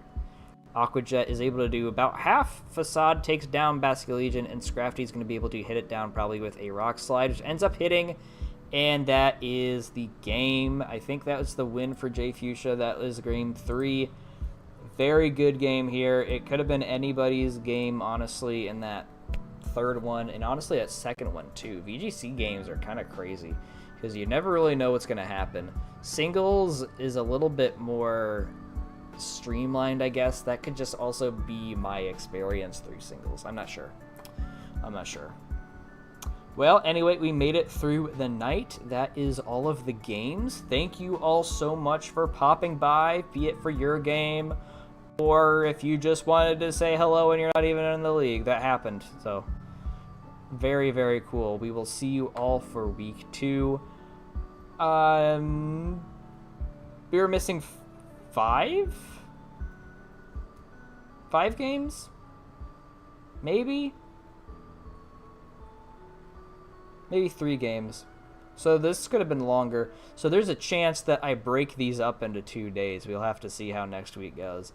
But I like the stream. If you haven't already, please consider subscribing, only if you would like to. I've got my Twitch link down below. I stream there sometimes when I remember. And with all that being said, thanks for popping by. Take care of yourselves and have a nice night.